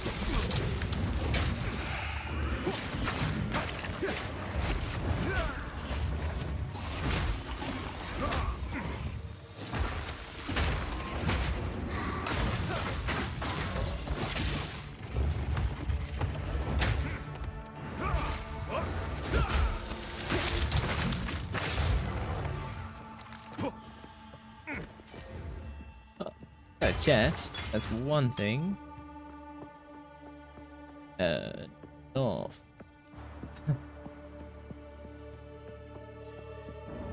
Actually, off stream, I've played a little bit of this. That's why I got to this place. But I've been playing. So during the Steam sale, I bought all of the Total War Warhammer games. So I've recently been playing Total War Rogue Trader, which I also picked up on price sale. And it kind of made me interested in Warhammer, which is something I was never that into. And I said on the last stream, it's mostly for the nerds in school who would spend loads of money buying and painting models. So I was always hesitant to give it a go because it was for the nerds. He said playing Half-Egg Del 2 on a Saturday night as a VTuber. But I actually found it when I was playing Bro Trader, that I actually had a really good time. And it made me curious about the rest of the other games. I am actually a long-time Total War fan, but because I wasn't interested in Warhammer, I didn't buy those games. I played up until Total War 3 Kingdoms. I've got like 1,000+ hours in Total War Shogun 2. So I'm an official Shogun. Yeah, obviously it's just interesting that I have a lot of hours in certain Total War games, and then there's ones that I just haven't really like made me all that interested. It was the Warhammer ones, but they're actually like pretty fun. I definitely don't know much about the lore, so I'm definitely like, Sigma who? Sigma balls, but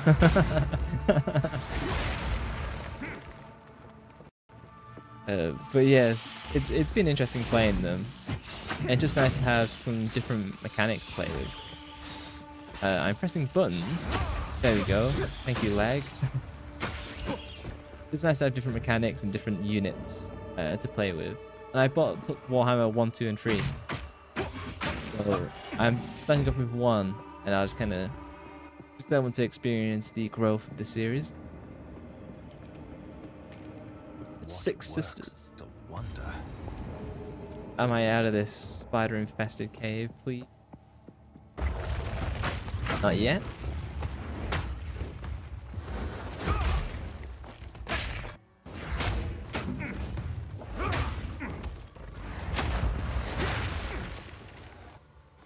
Must be close.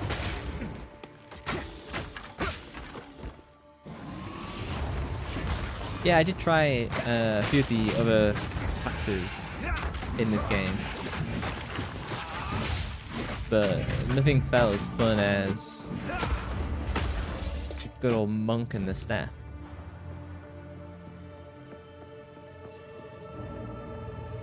Am I released?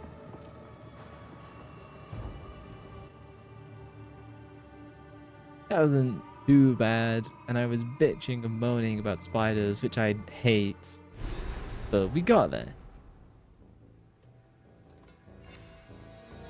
I'm out and everybody is dead. Let us see what the Farad'n have in store for me. Suppose it is Traitor's Passage, kind of makes sense. Everyone's been murdered.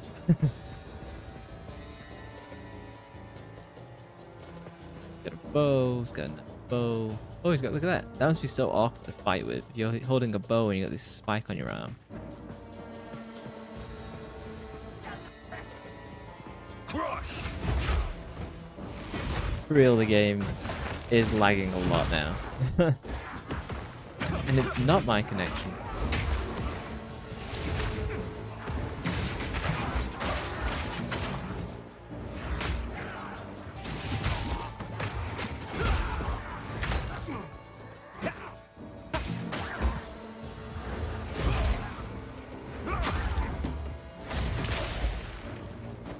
One thing that's good about this game is you do get a lot of enemy variation. Like the enemies look different. Hold them back while I open the gate. When her hair spawned, I was like, what the fuck is that? Let the tide of war flow.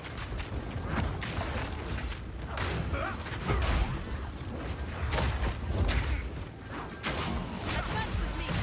There are 2 more gates we must open. Are you gonna help fight, or are you gonna be a useless NPC? I suspect useless NPCs, that tends to be the way.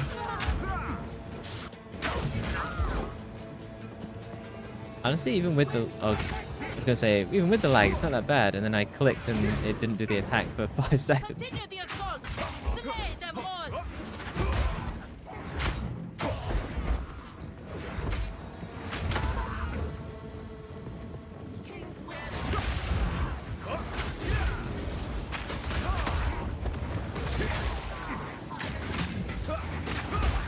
Look like they're using some of my moves. That's interesting.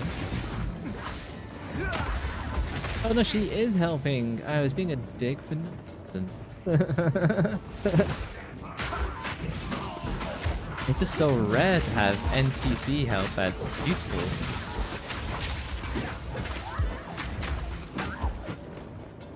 That's a cool moveset.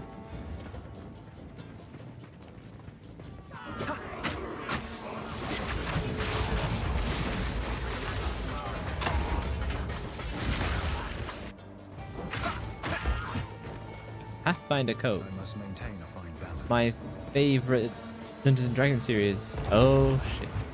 In fairness, I saw that coming. My favorite Dungeons and Dragons series is Pathfinder. I think it's way more fun than normal D&D. Just because the combat's a little bit more intense. Level up. Here's what am I doing? I was looking at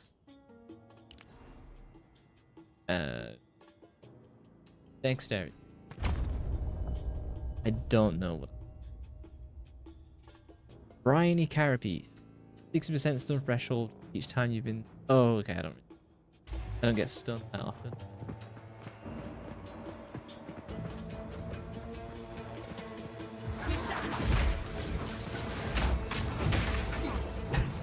But to the next clip of me getting stunned.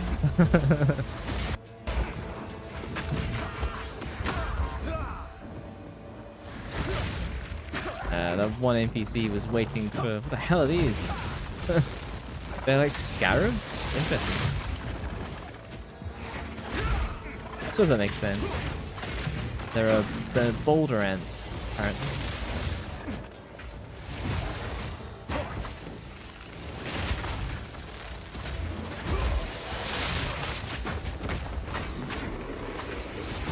And on death, they're quite nasty.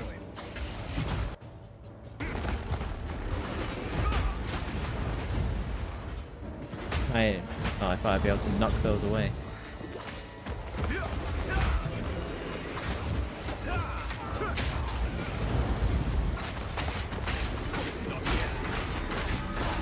There we go. I can just power through. I must maintain a fine balance. These just fucking explode. There we go. Thank you. And I toss that. Put that. Okay, don't pick up that. Go sell.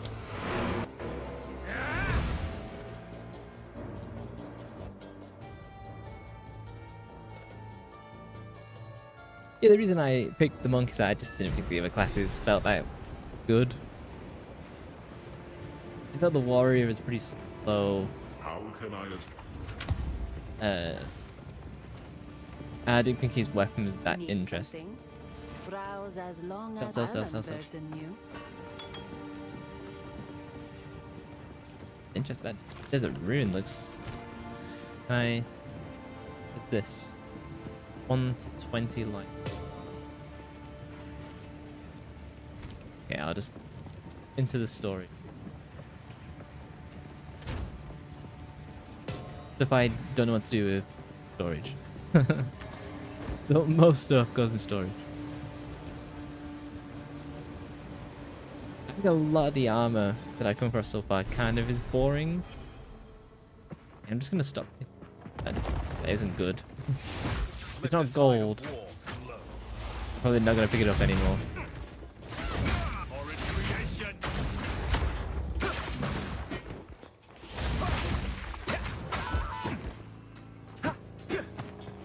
Doom. One north and one east.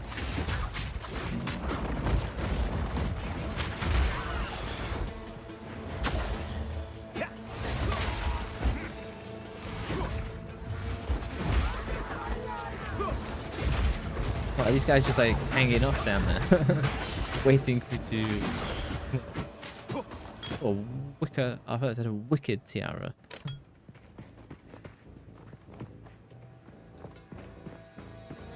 Okay, yeah. I think we just keep moving east. Oh, southeast. It's all the same.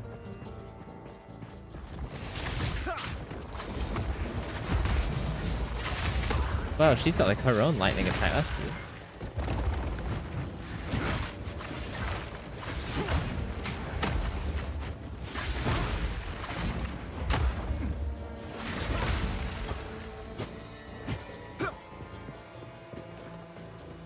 I still maintain from last stream, I don't know why we have this small inventory.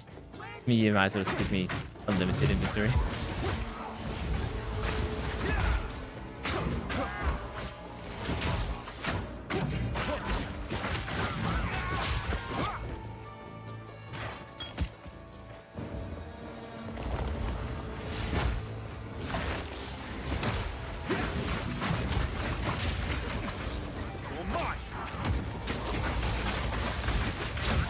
Damn, that was me really trying to make that ability work, and it just wasn't gonna happen. Yeah, I kind of think the move set, some cool moves, but I think a lot of them is just. I feel like I'm upgrading just because I upgrade, I don't think they're like that interested. We can allow the caravan through all 3 gates. My warriors will swarm them under.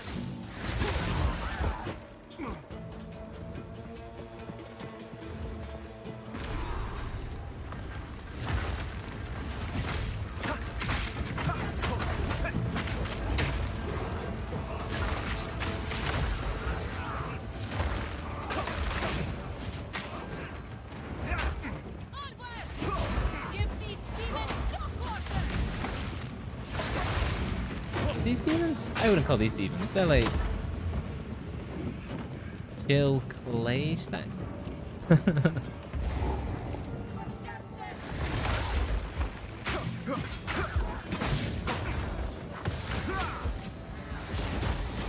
I'm still largely unaware of what the story is.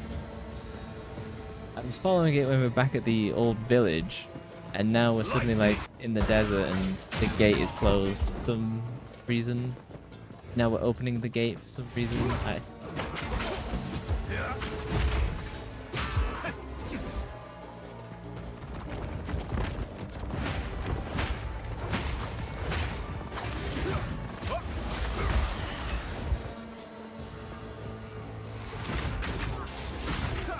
I know we have to open the gate because we're in a caravan. The caravan needs to go through the gate. It's not that I've not been paying attention. It's just that there isn't much work. There isn't much like story to go with.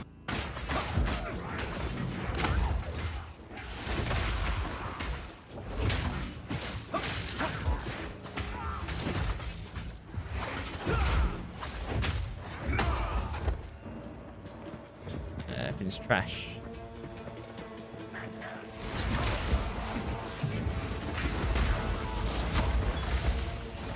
Her abilities are cool at least.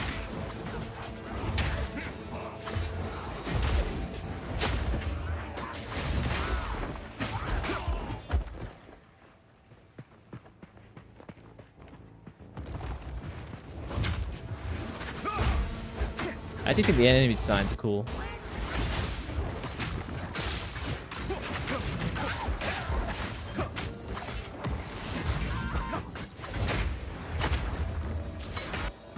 There's definitely times where the game cognitively overloads you, making it harder to stream.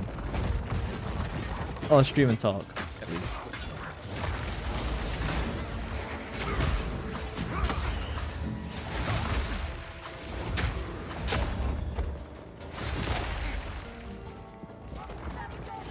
And here's the last one, cool. I just run away. Leave the NPC to do all the fighting. She knows what it feels like. What it feels like to be like me.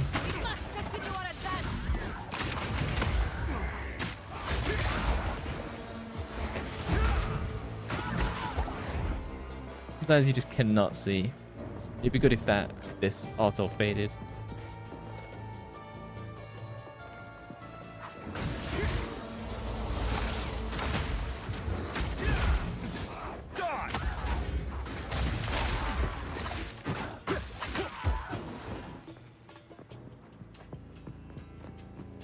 Okay, so that one was... it's a checkpoint, so I must be doing something right. Noxious How is this possible? wrath of a king!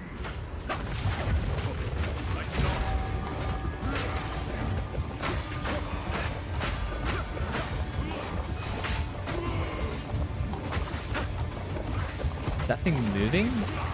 I can't see. Will fall by my hand! Okay, cool. So I can dodge that. Dethrone you, Sekima, and leave you to the sands!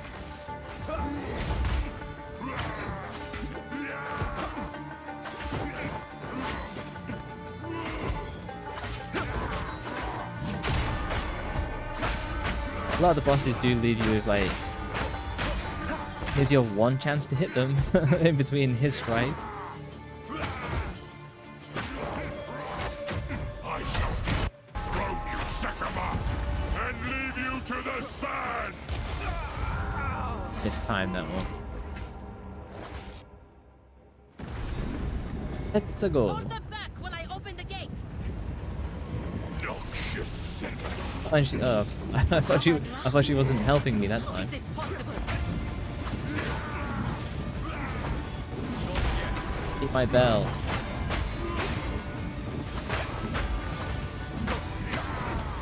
Thunder! I shall dethrone you, Sekama, and leave you to the sand! Okay, yeah, so I have to time the dodge for that then.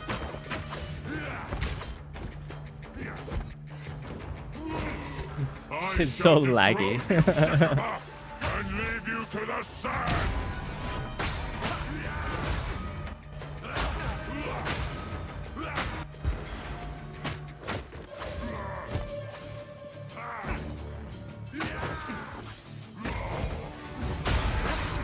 At least he's not spawned that weird round thing this time. The Malekith will fall by my hand! Now? Okay. I was a half second too late. I was getting there though. It's good of her to keep killing the guy as I'm dead. While I open the gate. Oh, welcome back. That was a short How is this possible? babysitting session. So did you sit on the babies? Is that how that works?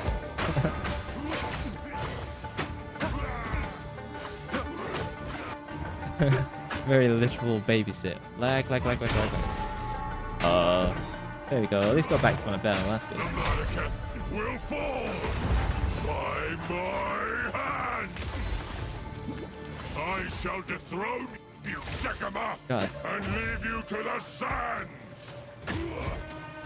I'm dodging, but the lag on a Saturday night is strong. Unworthy!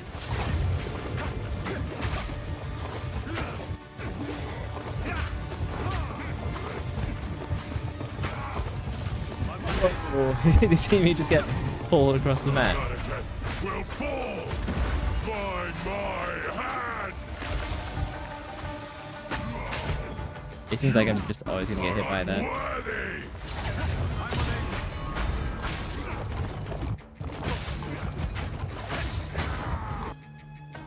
A little lag. The Malekith will fall by my hand!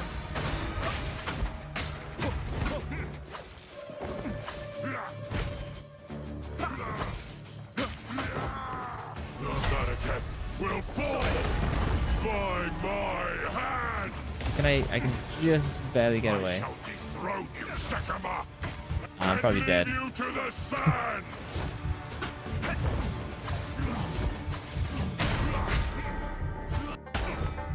I tried to seek peace, and the Sekamas disgraced me. Rot in the sand. This time, we choose war. Ah, yeah, so I was gonna die there. And someone else came home, so they're looking after them now. But not You babysit them until they pass out. Hold them back while I open the gate. noxious Sekama. How is this possible?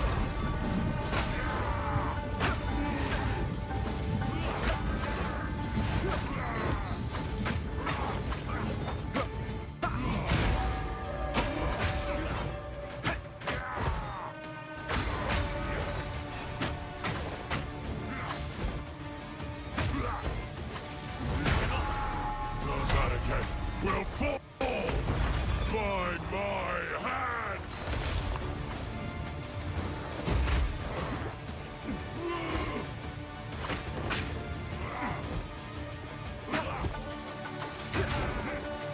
Bell time.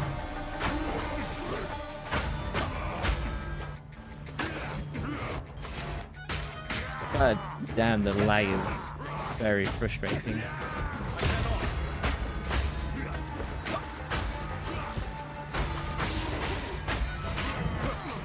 The Marrakech will fall by my hand!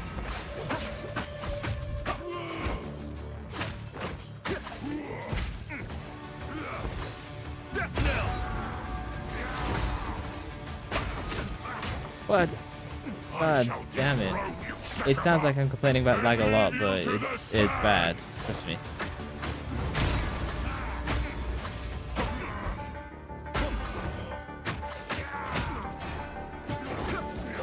The Marrakech will fall by my hand!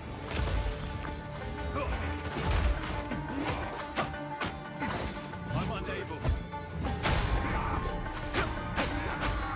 I tried to seek peace, and the Sekimaz disgraced me. Rot the sand. This time, we choose war.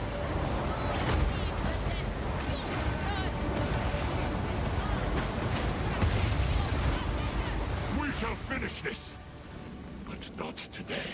Are you gonna run away? What a bitch.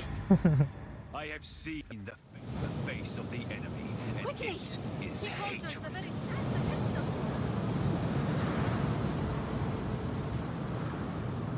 us. Stream crashes a second ago. This is no natural sandstorm. We must battle sorcery with sorcery. Let us return to the caravan and entreat Zarka's wisdom. What was the point in taking me down the stairs then?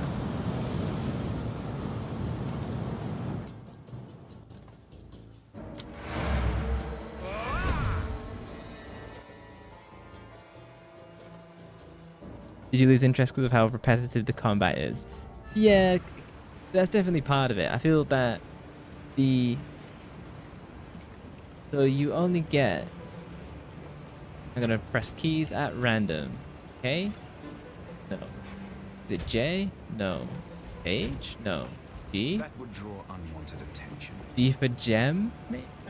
You can only have so many available attacks at once. And it's kind of just about making number go bigger. Rather than having like a wide variety. We must reach Desham. Rather than having like a wide variety of Do whatever it takes. high skill moves. That's better than what I... Yeah, but it's ugly, so I'm gonna sell it. Need something? Take your time. Sell. All right. Yeah, so the combat is pretty boring. The enemy types and bosses are interesting. It's the same problem I have with like Elden Ring. But Elden Ring is great, but I only want to do the bosses. I don't want to do the grind in between.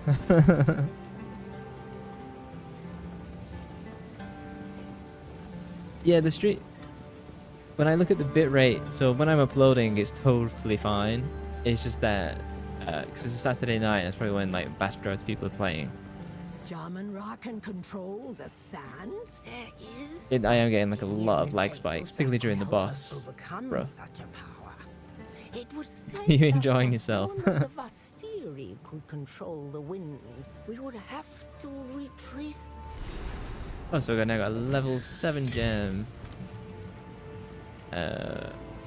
You do unlock more and more interesting skills. It's just that if they lock you in place, I think they're less useful. Stormwave is a lightning area attack that covers a lot of ground and can be used on the move. That's When interesting. used on a shocked enemy, Siphoning Strike will release a blast of lightning and That's interesting. Freezing Mark makes an enemy more vulnerable to being frozen. That's kind of boring. Use Wave of Frost to dodge backwards and launch a cold area. I'll take Wave of Frost.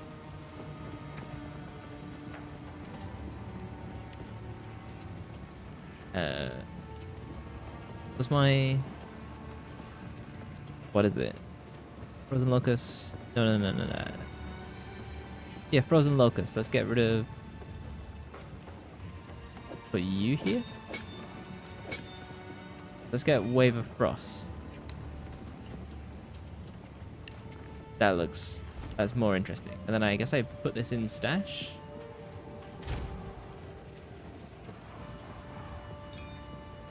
Yeah. It feels a little samey, which is why I enjoy RPGs. Yeah, it does feel a little samey. I think like the sameness can be fine occasionally. But yeah, my interest in the game is waning, which is why I think this is probably good that it's free to play. Well, you had a 1 pounder as a skill Yes, to live up to my name, I Horn know. Of the Vestiri. I know the tale. The ancient city of Keth, the Badlands, and the Valley of the Titans. We can retrace Orbala's steps in any order. For glory. Okay, so I've got a weird thing. What happens if I Must do you this? keep doing that? I've already waited thousands of years. What's a few more? Yeah, so how do I undergo the trial?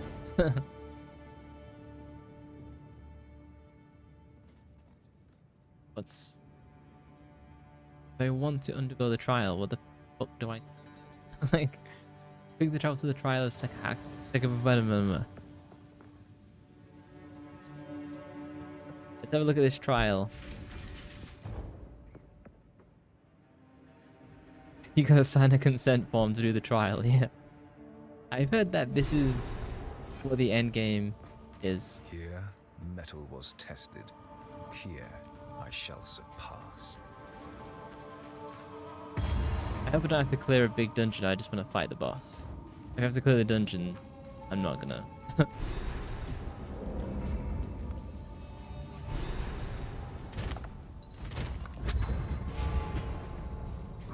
I will serve. We have met in battle. As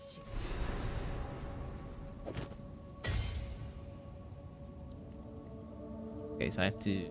Goodbye.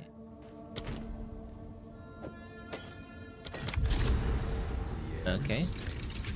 But not silent.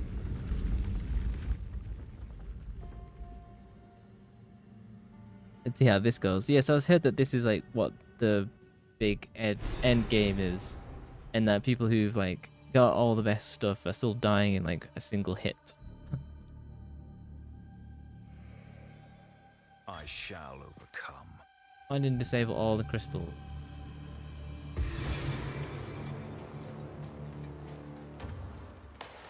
Oh, and I immediately waste time.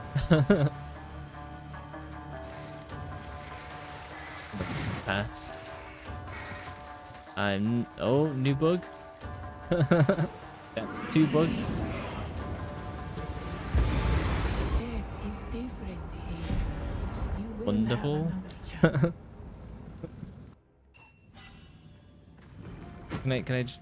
Oh, fuck off. Don't make me do this each and every single time. Oh, for the love of... That's lame.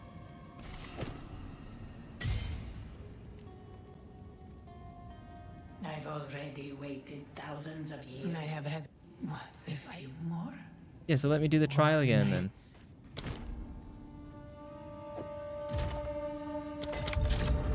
That was weird. Silent.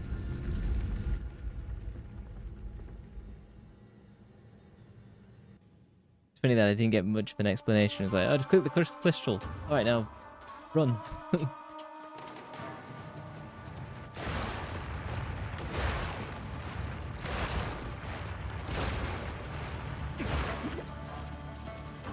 Okay, so this is more interesting.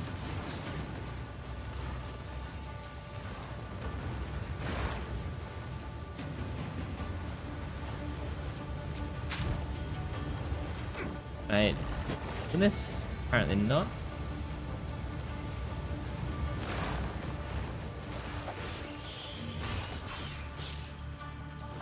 I can't open that one.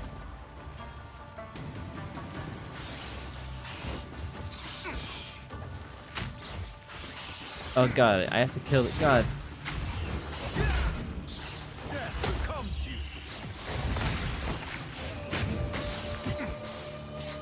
There must be different trials of where it's like, okay, this is the speed run, this is the a puzzle one.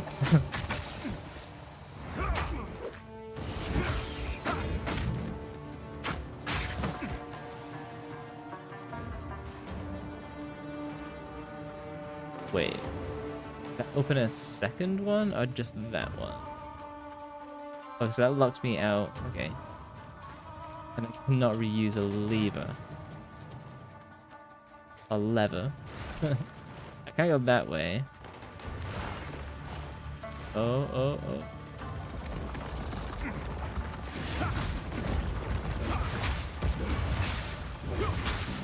Well, this move looks cool.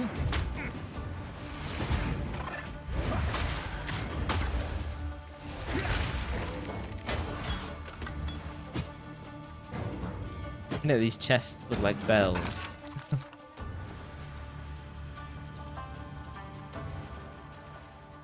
I run to the north one.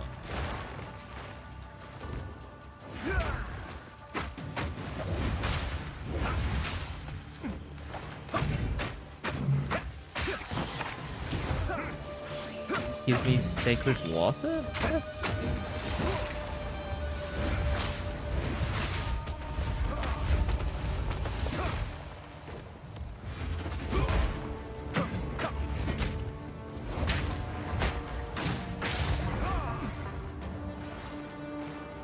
In fairness, it seems quicker to just run through each time.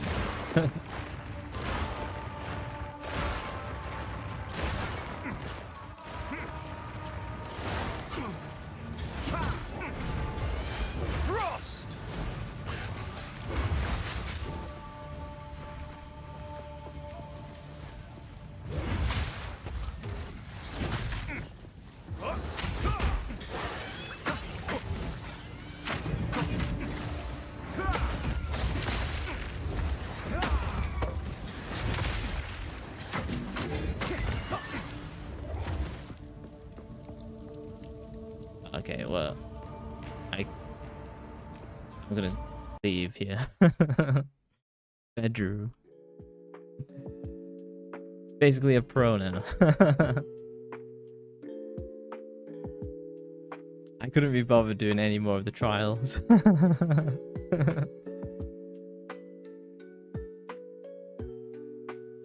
Yeah, whether I go back to Path of Exile, I don't know. I think I was having way more fun at the early stages. I felt it looked more... It was more interesting back then.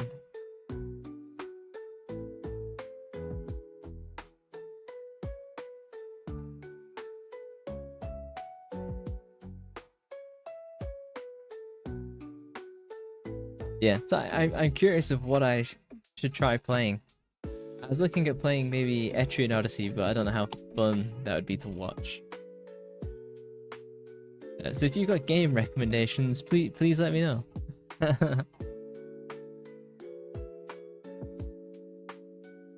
Did I cut you off? Just as you were praising me, I was like, ah, fuck this game.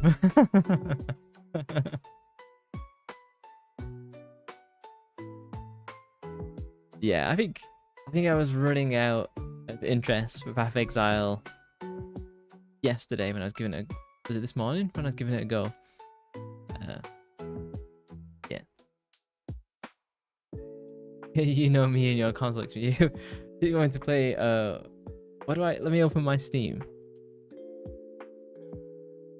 You can tell I have a widescreen because every time I have to look like that's not straightforward, I have to turn my head. Because I've got let me call of I've got Call of Duty 2, the original Call of Duty, Call of Duty 4, Call of Duty Modern Warfare 2, Call of Duty United Defense. So I could play an old school Call of Duty, which I think would be pretty fun. Because I think those early games are great. I need to help you out with ideas. But I stream again on a Monday, so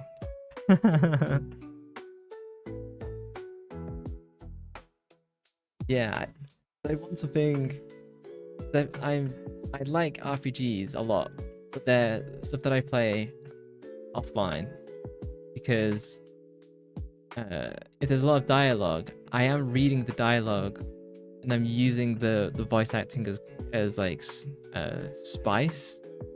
So I end up skipping through dialogue because I've already read it before the voice line is like completed. And I don't think that's a fun stream experience, but that's how I play RPGs. So I'm kind of like trying to not. Maybe I should just try it and see how I work out. That's too long. No, I think how long did I play the original Call of Duty? Call of Duty 1 is 6 hours long. Call of Duty 2 is 5.5 hours long. So like, I can smash through those games like so quick. Yeah, you're like that, and you're like, how do I do this? Yeah, I feel with like the RPGs that I play off stream, to take them on stream would be much harder.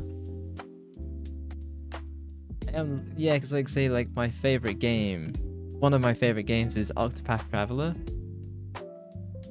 and like that is one of my favorite games, and so I don't know how well I'd do at streaming it. I could play Black Myth Wukong.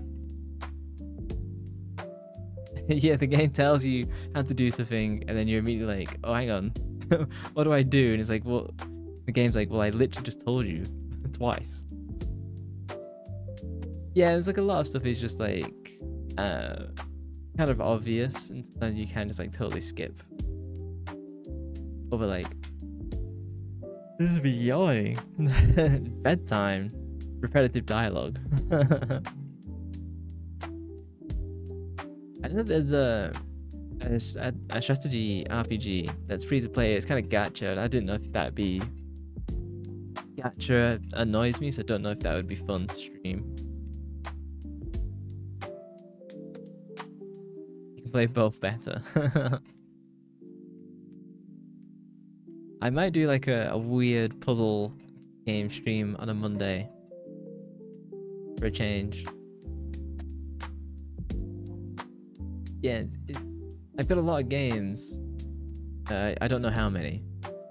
I said I was thinking of doing Catherine Classic, but that's a very like RPG hype. I'd probably just pick something I want to play and just play it. I think that's probably going to be the best thing.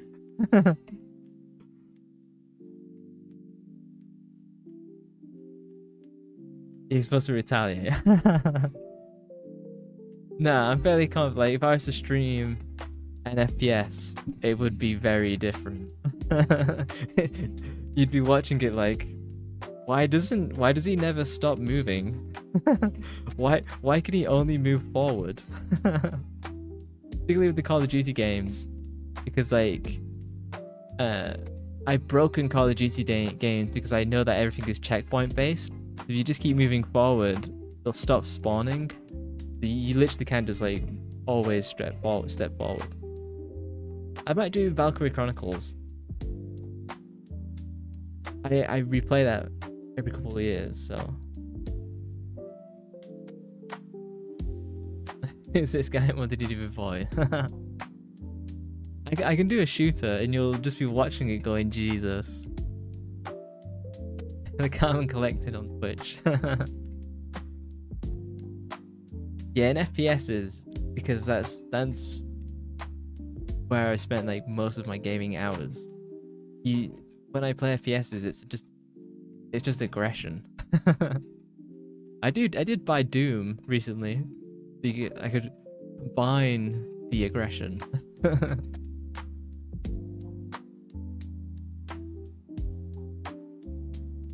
Damn, I'm so tired. I can't stop yawning. You get angry when you play FPSs. I don't so much as get angry as get frustrated at teammates.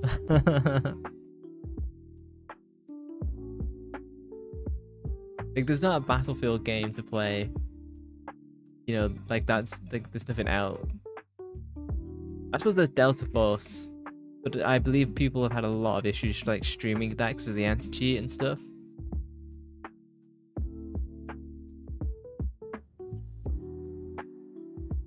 To bed then, it's almost 9. I know. 9 PM on a Saturday night and I'm yawning. With that, I will end the stream because I'm about to yawn again. I will see you on Monday at 6:30 p.m. GMT. Game undecided. I'll work something out tomorrow. Do a bunch of thumbnails. I did a bunch of thumbnails for PoE and then didn't use them. So yeah, thank you very much, you two. I will catch you later. Bye bye.